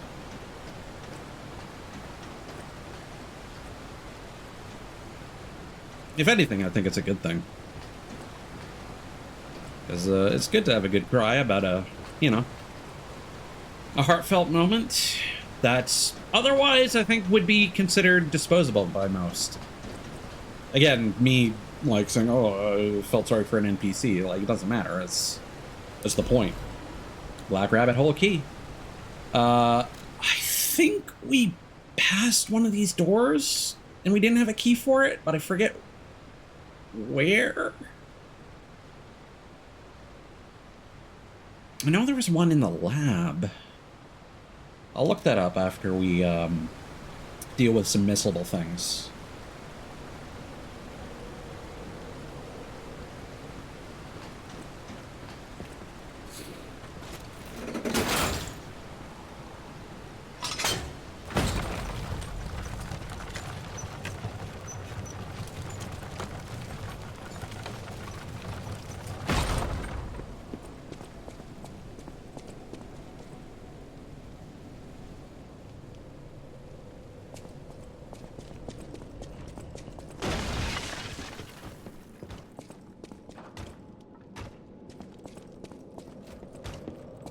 Oh, hi.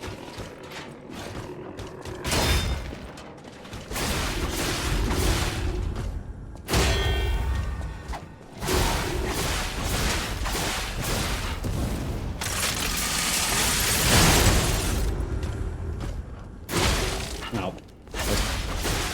Ever so slightly too slow.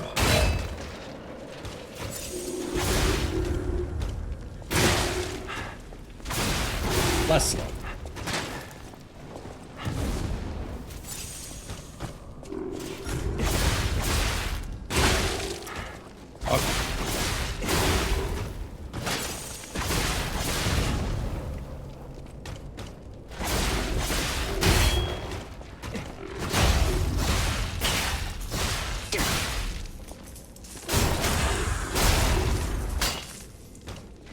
That's annoying.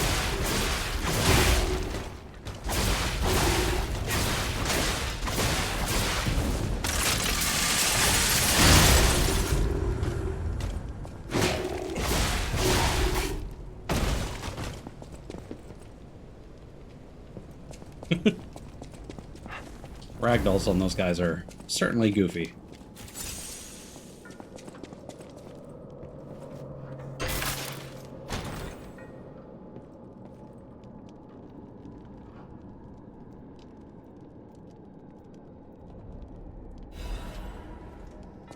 Composite armor liner. Okay, I was going to mention this earlier. I had a feeling that since we got one of the, like, universal upgrades with each chapter here, that we would probably get something that's great across the board. Greatly reduces physical damage. Defensive liner developed by the Workshop Union as a culmination of the Workshop's finest technologies. It was not something that could be easily replicated simply with the knowledge of its materials and structure.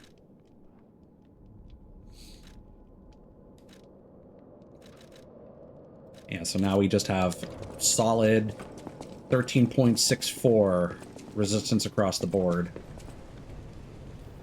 And it kind of seems like, again, based on the things that get the smaller upgrade numbers, it's even less valuable to switch to that now. So, like, unless you're fighting something that specifically does, you know, slash or pierce, you're not going to get as much of a benefit. Like, 2.23 doesn't seem like a whole lot.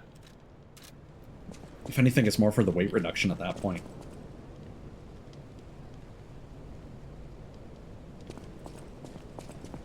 Oh. Alright. Amazing. No, cool. Sure makes you wonder, though. Who created this? And when? It's got the ancient disc symbol on its head. Like, bioluminescent plants?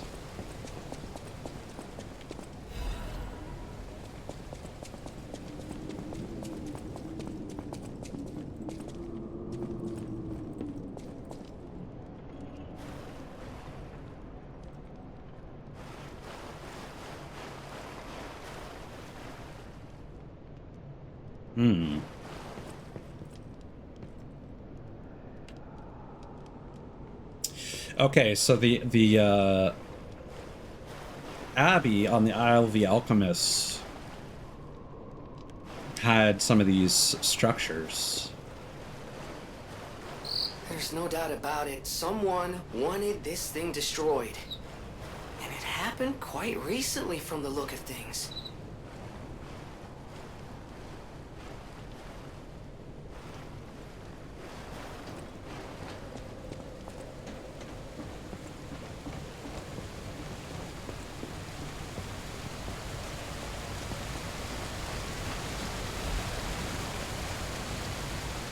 Routine tram operations report. Total tram uses last month, 32.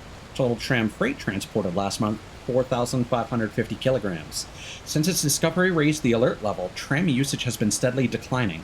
It can be deemed practically unused. Only the technician responsible for maintaining the minor puppets and a small number of fixed security personnel continue to use it. Regarding the cases of some alchemists using the tram for private rendezvous, regulation is necessary. And apparently that is missable if you take the other path first.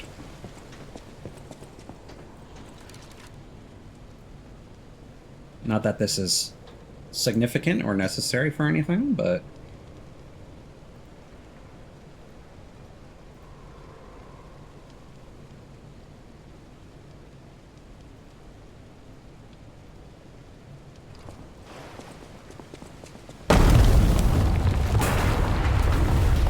that is why.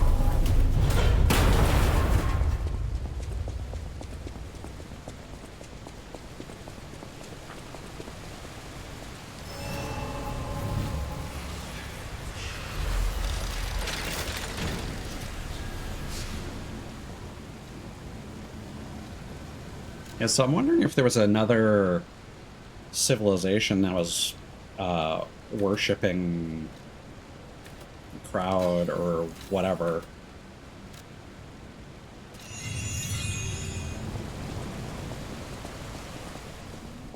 Because clearly all this was not built by the alchemists.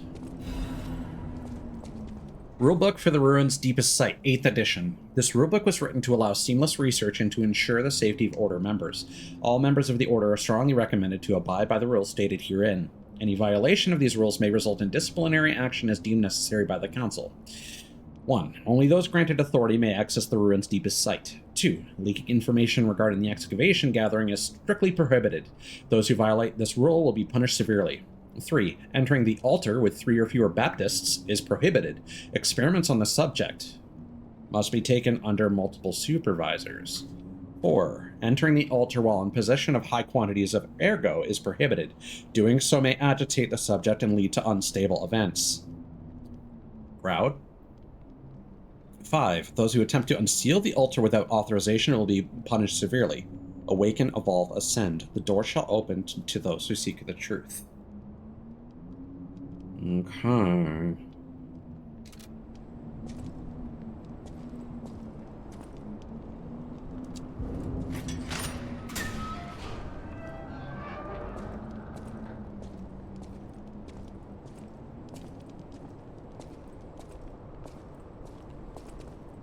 Oh, we can see through to the sky.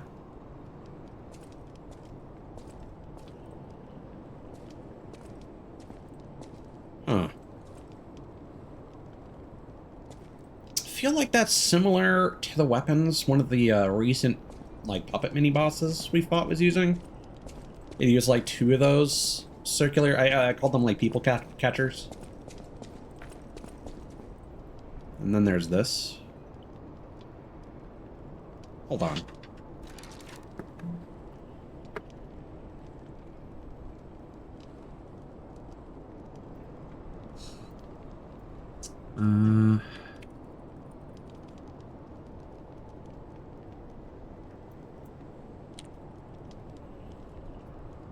There was something like this I saw.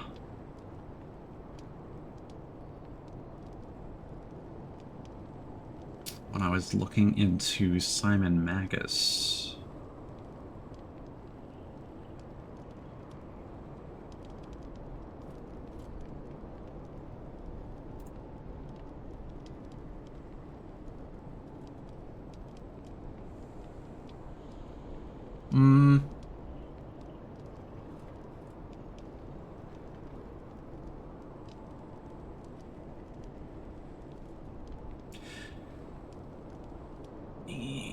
Yeah, this might be it, actually.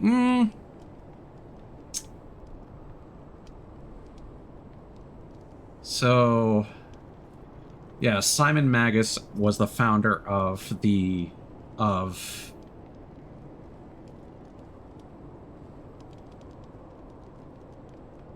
Simonianism. The Simonians, and there is something called the Great Declaration.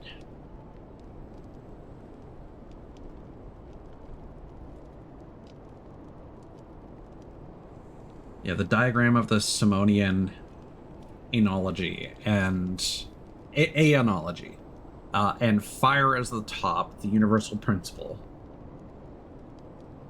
and then there's something called the 6 powers.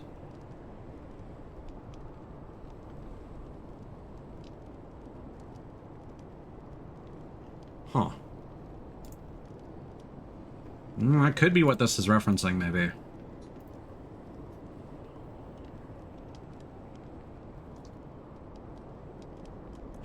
We saw this symbol before. I want to say that this was, like, Simon's symbol. Yeah, I'm curious about this door, and I might have to look into what it might represent.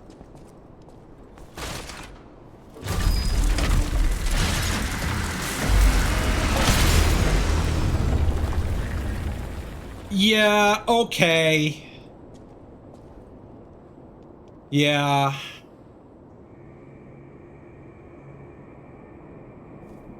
Yeah, it seems like Crod. Which is now the pronunciation I'm going with. Ancients worshipping this gave Crod its name, probably. The Hand of God. Literally holding on to this. And it's an egg. Yeah. Alright.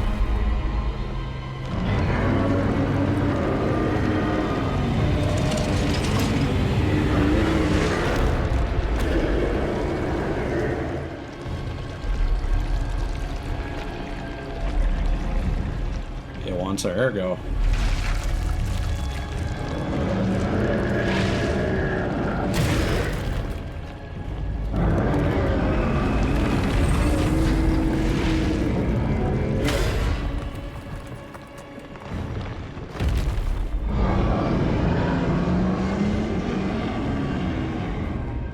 God damn.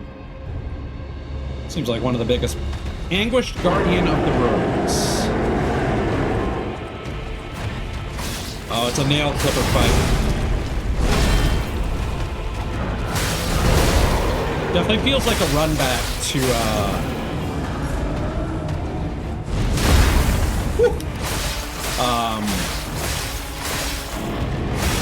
Andreas. Like, part of me wonders if this is the one-winged angel.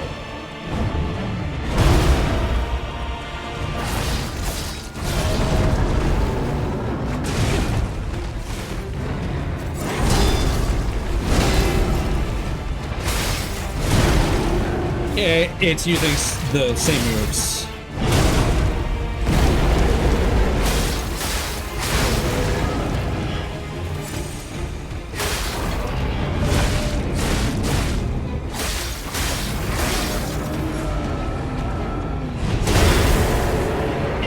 At the very least, I definitely think that this is how Andreas got juiced.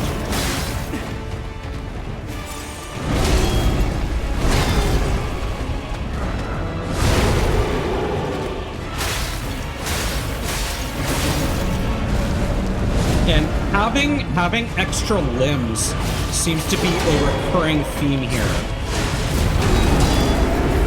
Like, even if it's just one extra limb, like again, Simon, this guy has one extra like human arm and then one extra monster arm coming out of his back.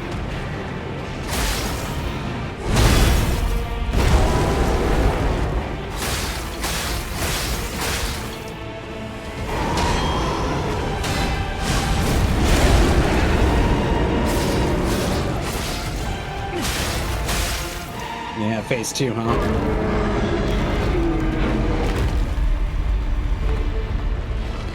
Now, is something gonna erupt out of your back?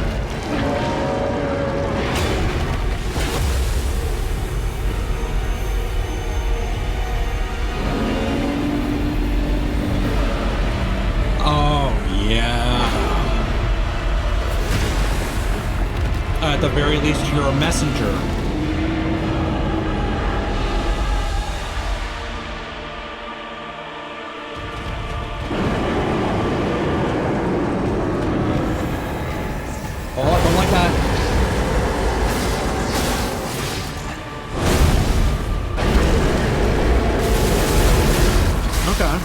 Aftershocks.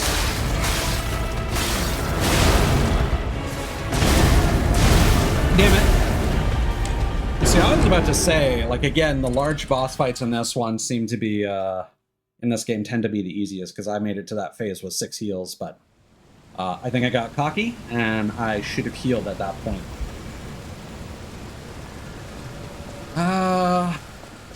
Yeah, I'm not sure what to make of the attacks that we're being hit with.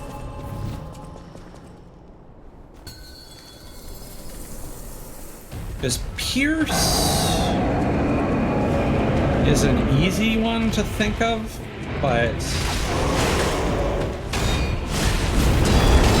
like that probably counts as strike.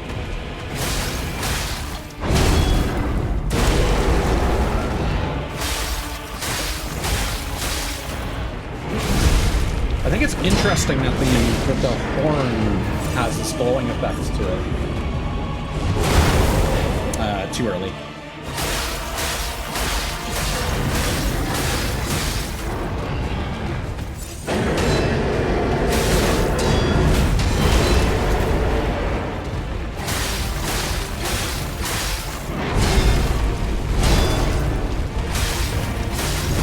Yeah, this boss definitely gives you lots of opportunities to get your Garber game back.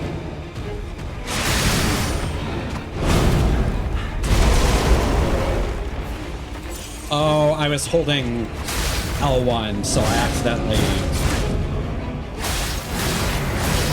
use the backstab instead of what I wanted to do. That sucks.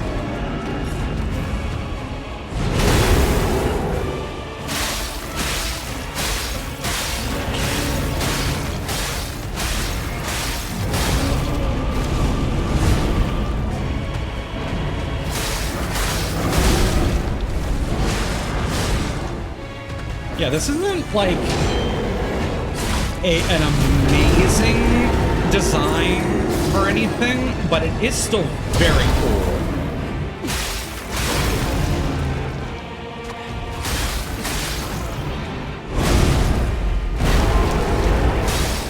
And a lot worse than we were on the previous run. Alright, let's get some practice in on phase 2.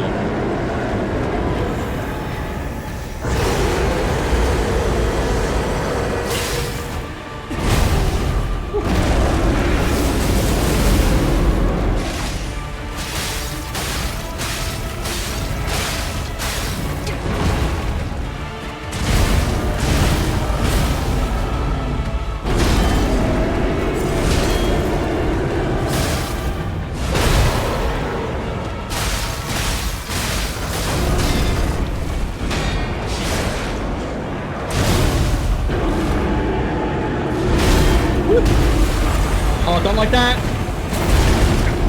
Okay, I read that correctly, but didn't react fast enough.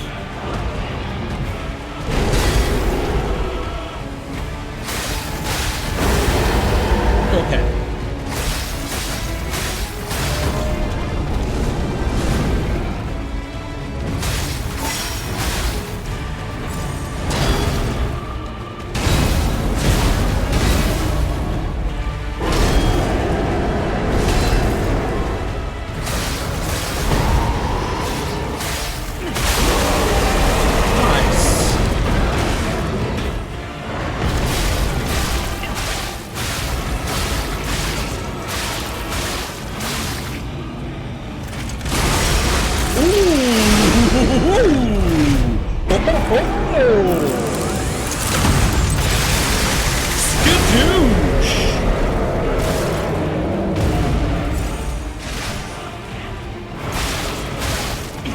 I was wondering why he wasn't staggering for most of the fight. It's because it's a special stagger.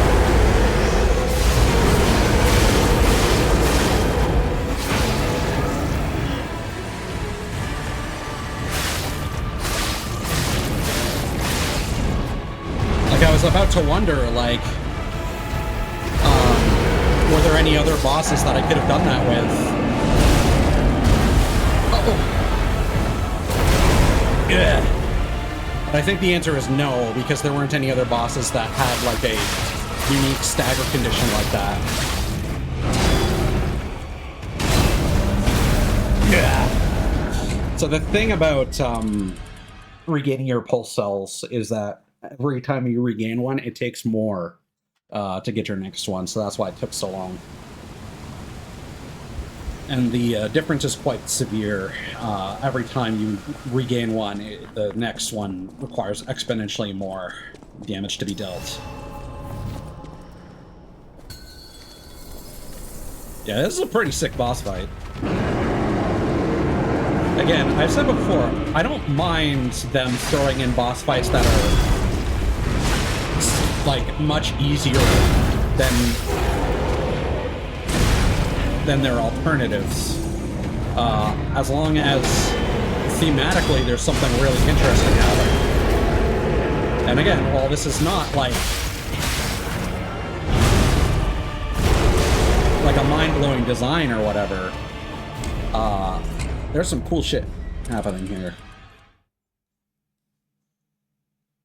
And I'm excited to find out any lore. Like, again, I keep saying like, crod. Like, I don't know if we're gonna get any answers on that.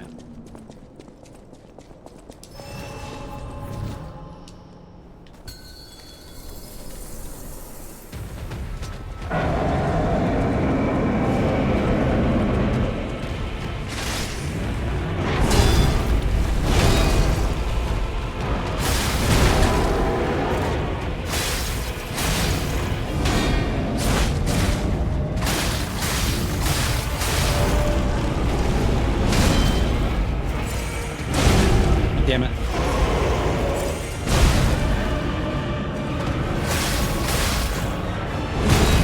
This is also one of those bosses where, since perfect parries don't matter as much for the stagger,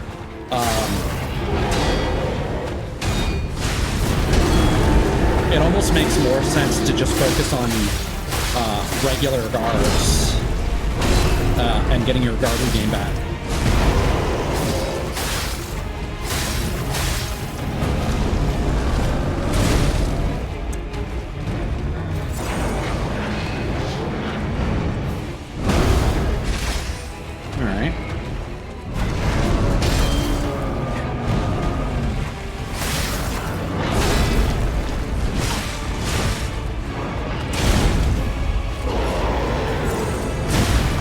Because those attacks are kind of hard for me to read.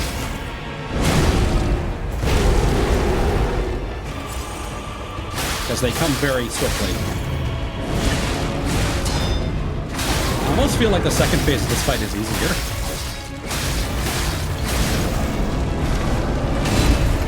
Because of the breath attacks. You know, I'm just gonna let him kill me.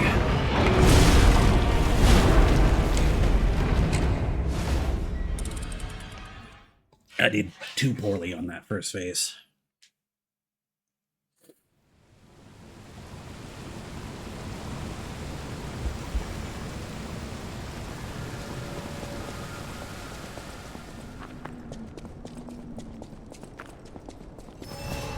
Again, there's always a chance that this was made by, like, the immortal alchemists, I suppose. It almost seems like there's two generations, the ones that are active now, and then the ones that are in league with Paracelsus.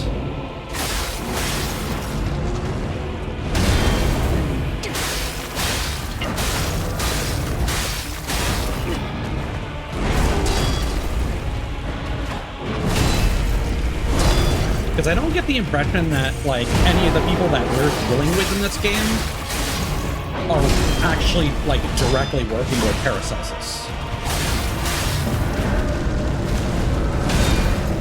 Because, I mean, he seemed to be infiltrating Krot just as much as anyone else.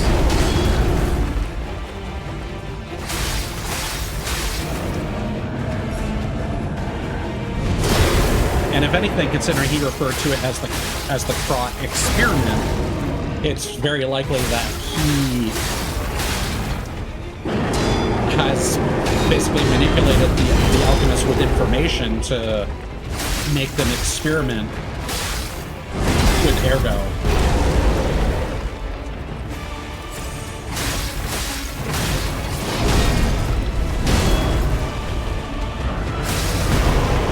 In one way or another. Like, I think it was all kind of part of his plan to see, yeah, what could be done with this if given to different types of people. Like, again, the workshop union with their puppets, and the alchemists with their science.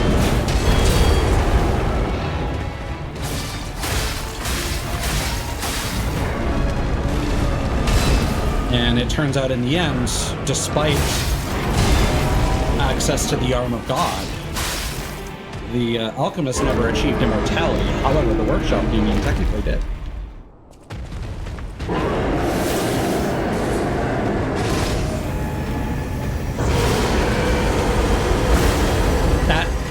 I disagree with that. Motherfucker. Alright.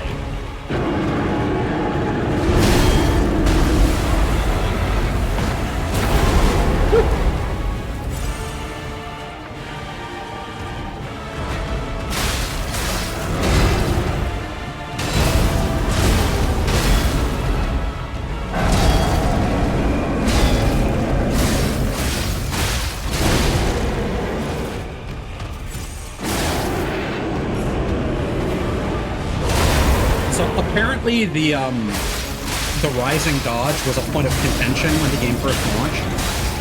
There were just large periods of time where you would get knocked down and you would just be vulnerable on the floor if you didn't have that. So that's why it eventually got turned into a base game skill that everyone just had access to. Because a lot of people apparently were not investing in it and getting very frustrated. Ah. my timing was on point there. But yeah, definitely seen some of those occasions where I'm doing the rising dodge, like the specific, like, get up on all fours and then, like, dash to the side animation. Tells me that there are, in fact, a lot of situations where I'd be stuck flat on my back and probably hit by follow-up attacks. Although at the same time, I think you are usually invincible for a brief duration. So I guess the question is, how much of that is iframes? And maybe when you are stuck, unable to get up, you would become vulnerable eventually.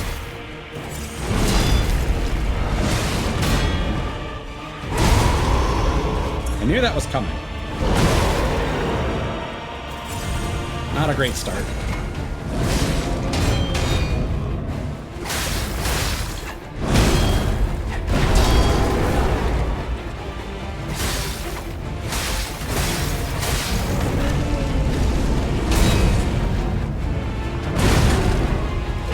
Forget that you can do that. That... I keep thinking I have the read on that, but I don't. The left hand slap lingers more than I think it will. But yeah, it really is the attacks from overhead that I keep forgetting to just bear in mind that they can come at me at, like, any moment.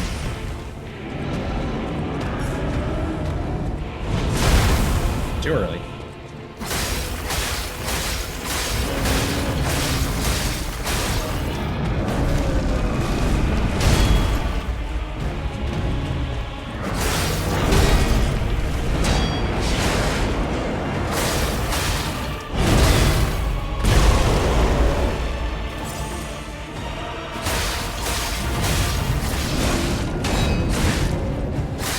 I need to stop trying to perfect parry those.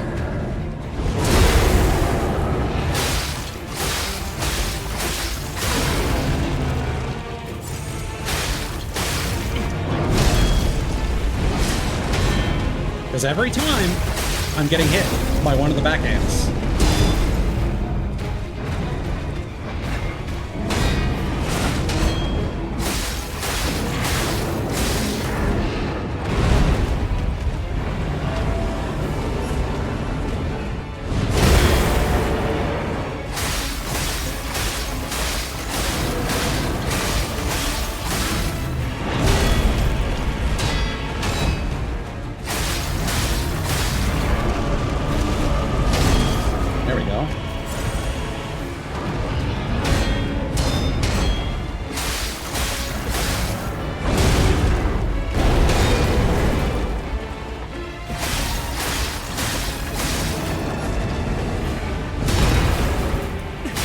So much safer to just hard block everything. Okay. He's gonna do his beam attack. Let's get in close.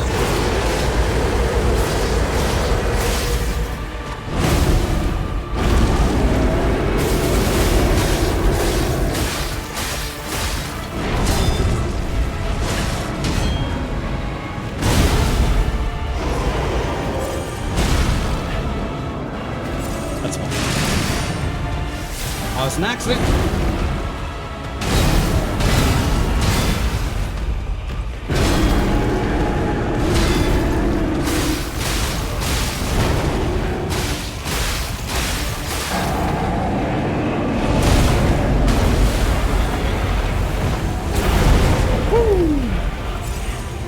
Okay, getting close before he beams us.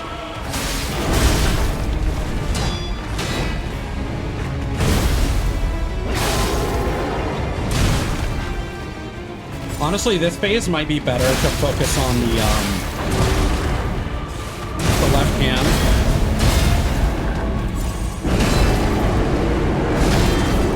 Because that way you aren't directly in range of his beam.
Hell yeah.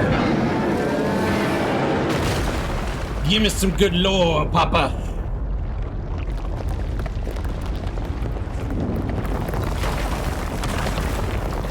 Oh, breaking this horn actually exposes brain. I thought when I was looking at it before it looked like a face, like a mask, but it might have just been a...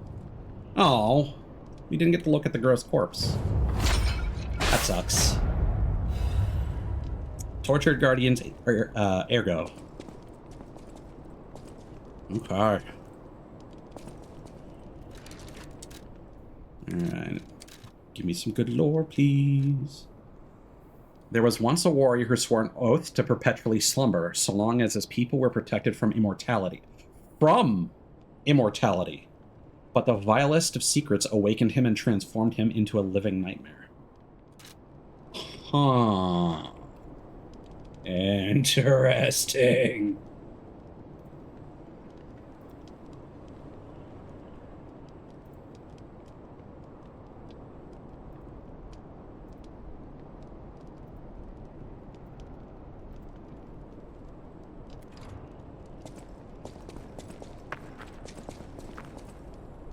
Cool.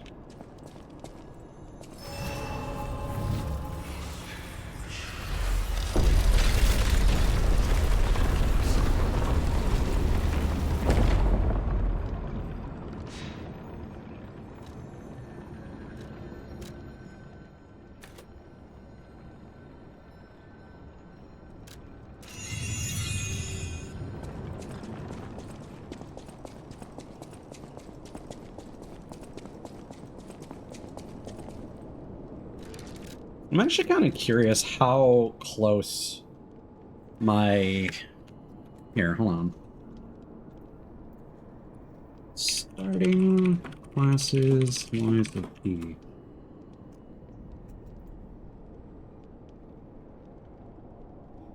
Yeah, so the balance path we started with 9 and 9. So we've only really upgraded technique twice and motivity 6 times.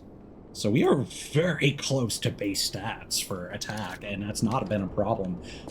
Further cementing that, honestly, a lot of the stats in this game are based on your equipment.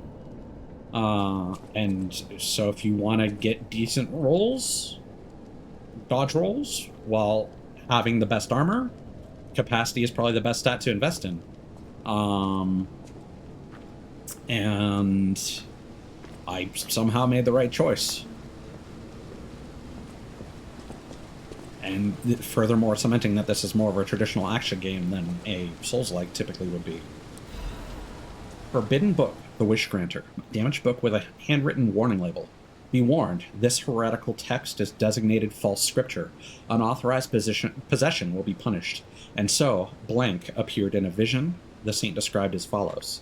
The being's alluring eyes alternated in color between gold and rust, depending on the light, but they paled next to its magnificent smile, a most amicable expression. Blank had a smile that offered wisdom and benevolence. It could make wishes come true. At that moment I knew for certain, the seemingly benevolent being was very dangerous indeed, for Blank did not know of good and evil.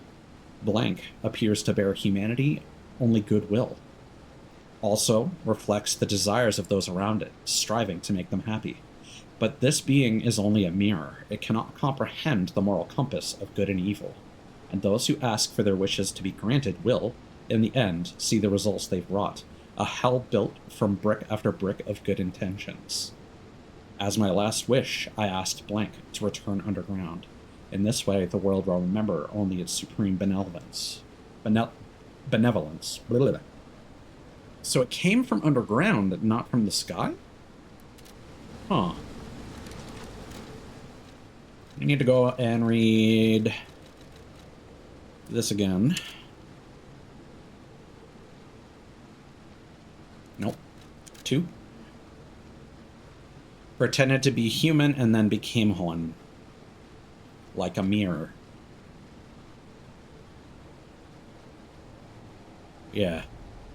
Shared immortality with humans, but that blessing wasn't for everyone. It came from underground.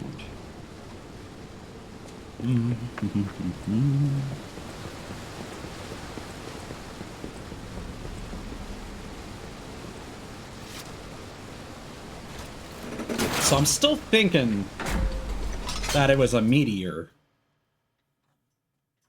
but it cratered and buried itself in the earth.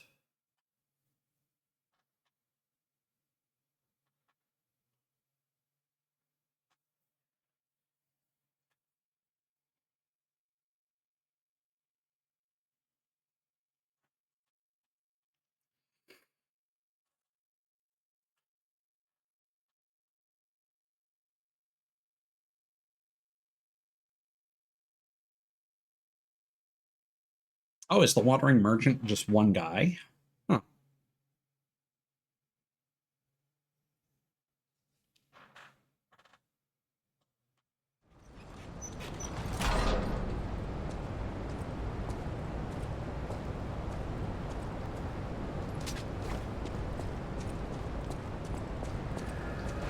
Huh. Abandoned excavation camp.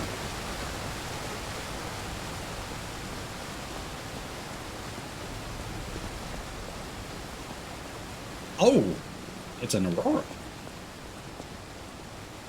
And a recently extinguished campfire. Leia's note. To whomever finds this place in the future, feel free to use anything you find here as you see fit. I don't need them, but perhaps these items will prove useful to you. The world grows more dangerous every day. Whoever you are, I pray for your survival. Leia FM.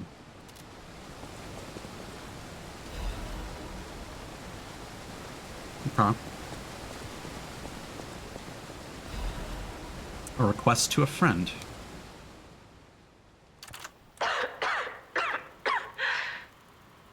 If you've received this message, then I am likely dead. Either I have been cut down by a blade, or I have succumbed to the disease consuming my body. I don't know which will find me first. But before the end, I will save Romeo. And I have a request. Take care of him. Please, do this for me. If he gets any foolish ideas about exacting revenge or completing my mission, stop him. You have my permission to slap him if that's what it takes. And tell Romeo. Tell him to be happy.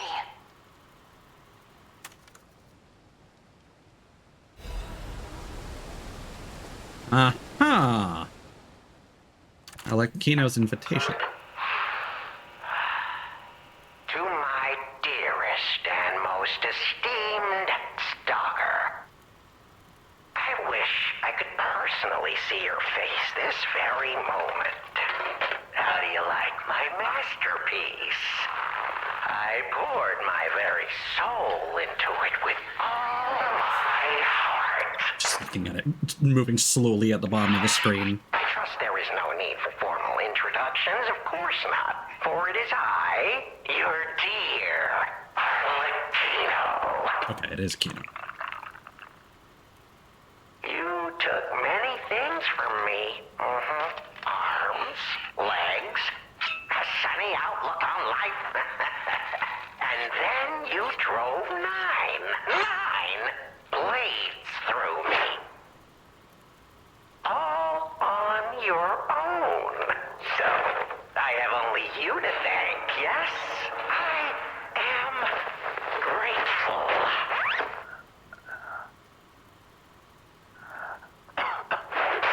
Never in my life have I ever known such shameful disgrace. And such overwhelming joy. You heard it correctly. Joy. Oh, he's torturing Romeo as he does this. For in that moment, my dear, you became interesting, worthy of my attention and study. All humans are intriguing to me, but you shall help me shape my study of humanity, my magnum opus.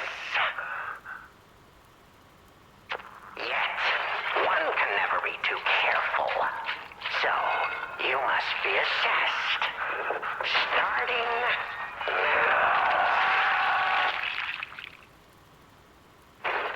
My dear Stalker, I have crafted a test that will reveal your heart, your soul, your true self. It's a simple choice. Life is precious, so I wonder, which life do you value more? Yours or your apprentice's? When you have listened to this message, do pay a visit to the Rose Estate. I have something you want back, don't I? And you owe me, Stalker, one way or another. I intend to collect that debt.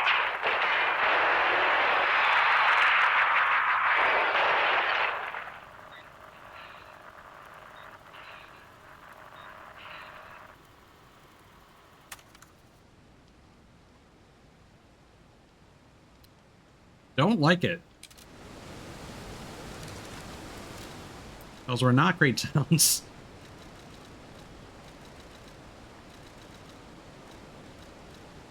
Where? Okay, so Black Rabbit key.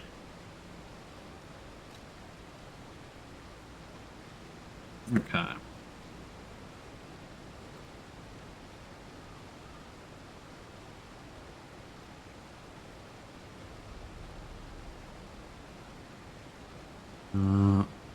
Black Rabbit hideouts.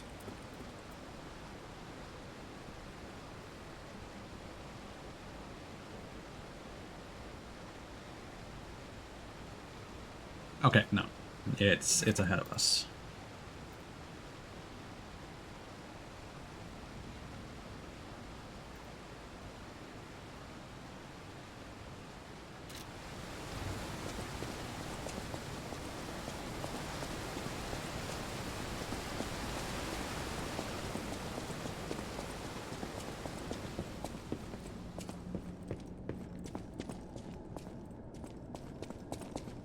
We still have time.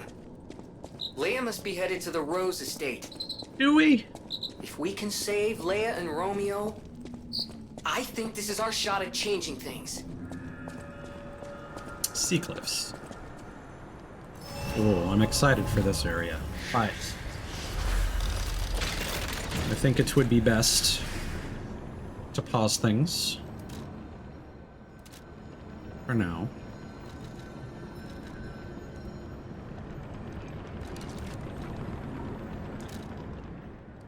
And oh, actually, we should go back and claim that weapon.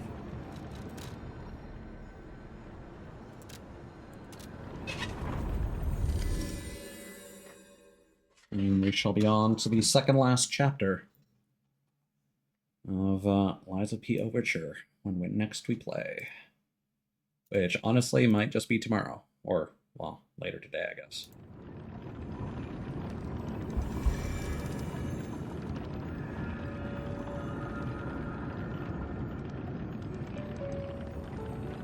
Oh yes, and we can listen to Nightmare.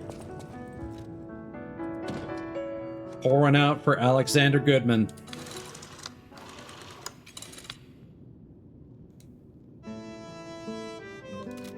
Ooh, our accordion off the bat.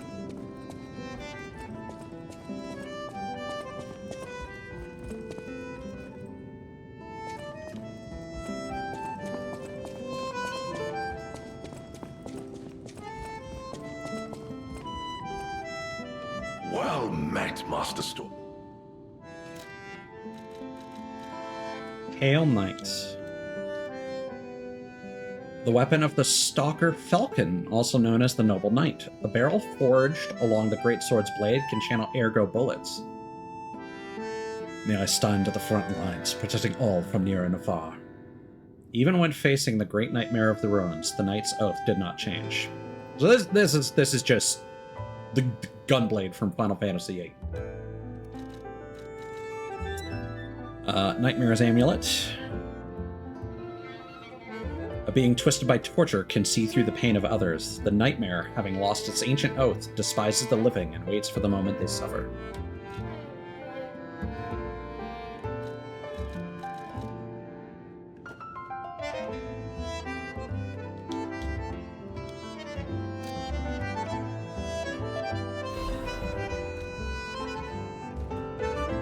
Well met.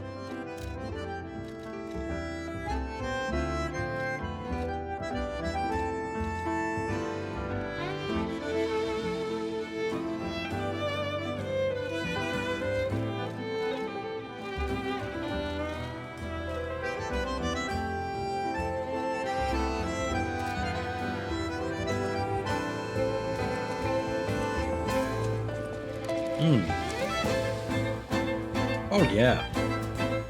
Oh yeah.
Yeah, I think that's another absolute banger.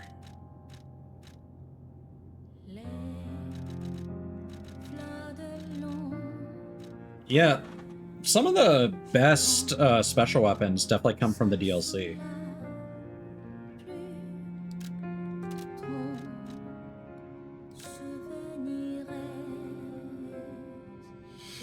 I mean, we'll be able to get more, right?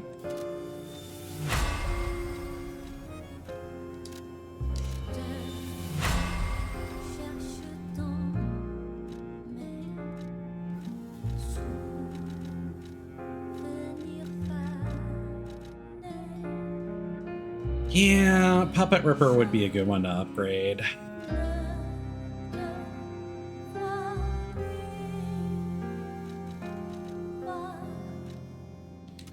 I want to take the 7-coil spring sword for a spin again.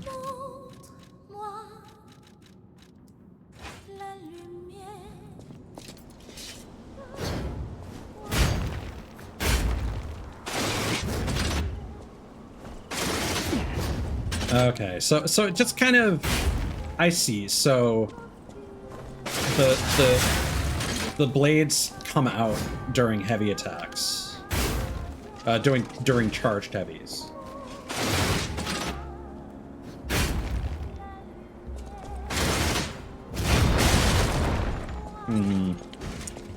Yeah, no. Like, as fun as it would be to use the umbrella, yeah, that is something. So the charge attack has a shield that can block things. You're the one that does that, right?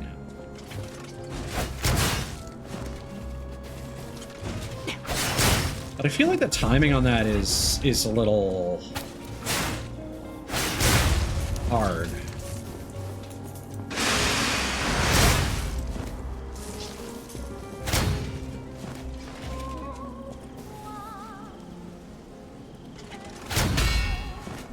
Yeah, I mean, It's certainly cool, don't get me wrong. But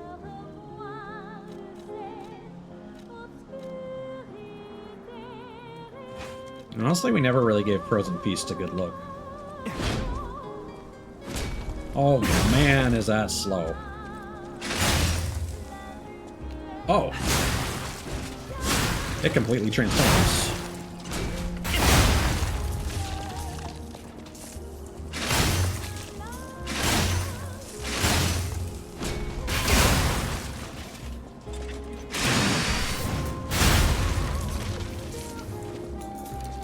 What? How does this work?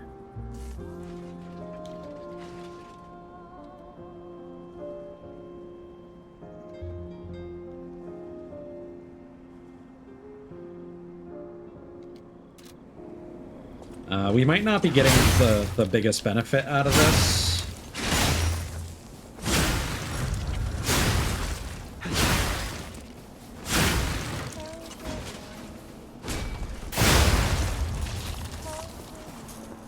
Because of... So what if this expires? I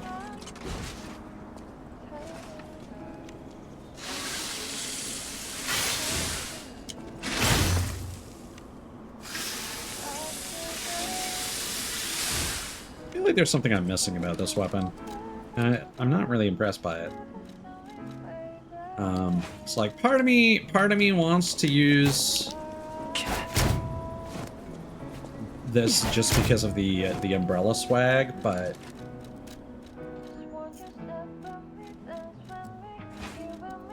realistically, I don't think that's quite my vibe. Even this, it's kind of slower than I want it to be. It is very reminiscent of the scythe from God Eater, though, so I do like that.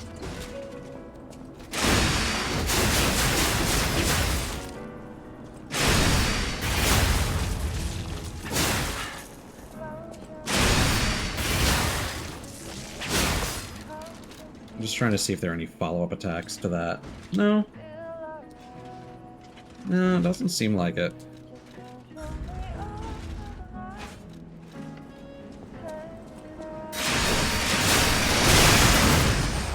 So again, I think for me,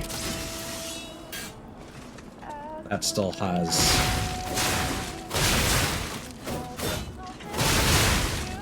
Yeah, that has a lot of sauce. What does that buff do? Crit chance, yeah.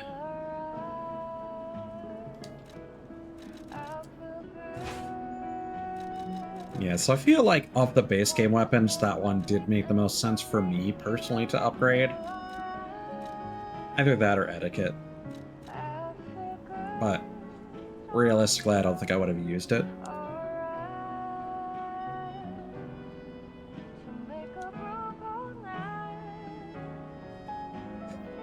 Use Fable Arts to trigger an extra attack. Let's give that a try.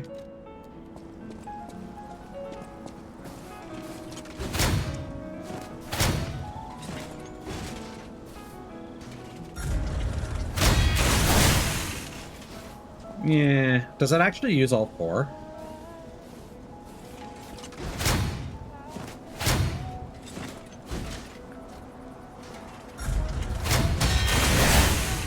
No, it doesn't. I am curious.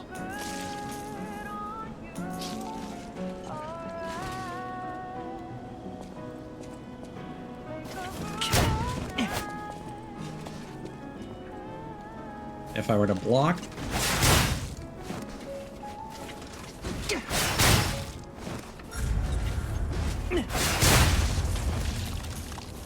Yeah, I think we'll wait for him to do the Fury.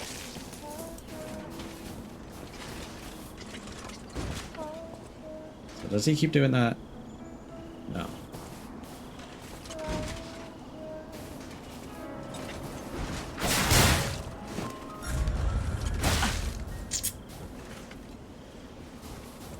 So it's the fourth attack.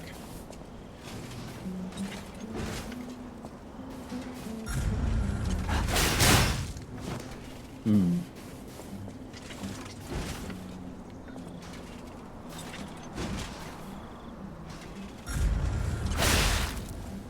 no, I gotta do it sooner.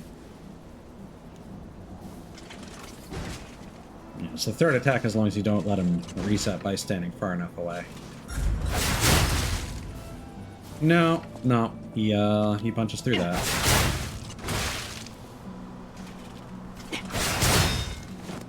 Okay, that did block.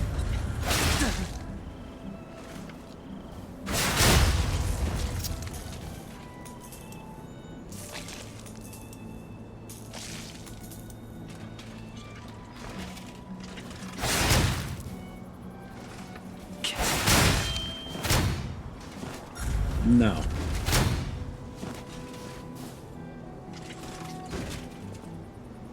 So you can only do the follow-up after using the Fable Arts version. But it will block everything. Okay.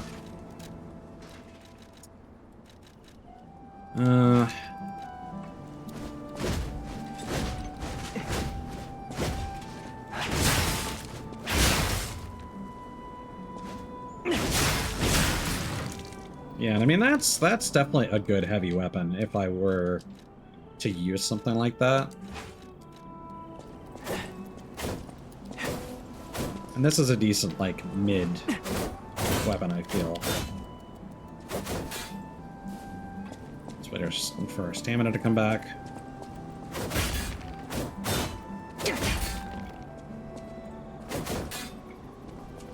I think it's cool that he rejoins the blades, but it feels like a little unnecessary.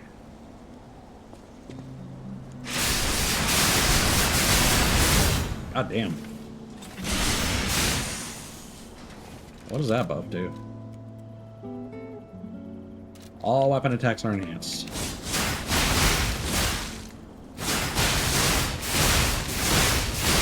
I mean...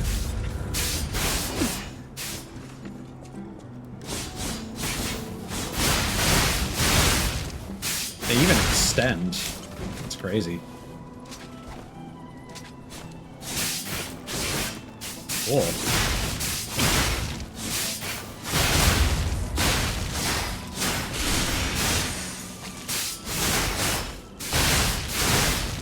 Yeah, the Death's Talons seem really good.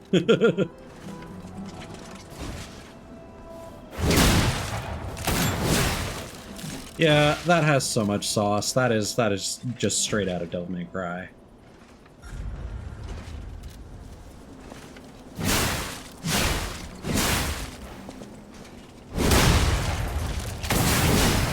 Yo! Okay, hold on. Let's wait for our stamina to come back. So the second hit in the string does an automatic flank. Oh, maybe not.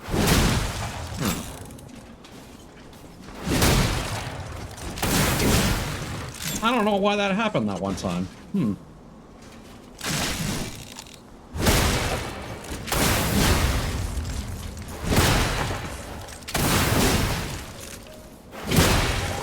Yeah, I don't get it.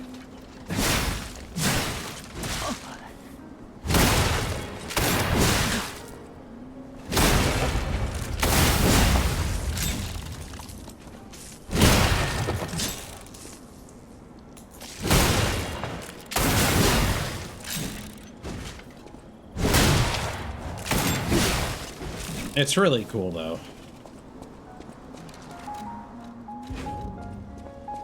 Yeah, I'm not gonna commit to using these weapons in the main playthrough, but I'm definitely probably gonna give them a try on my New Game Plus run, just for funsies. Alright, well, that'll do it for now. And, probably see you guys later today / tomorrow. Take care, sleep well, and I'll see you when I see you. Peace.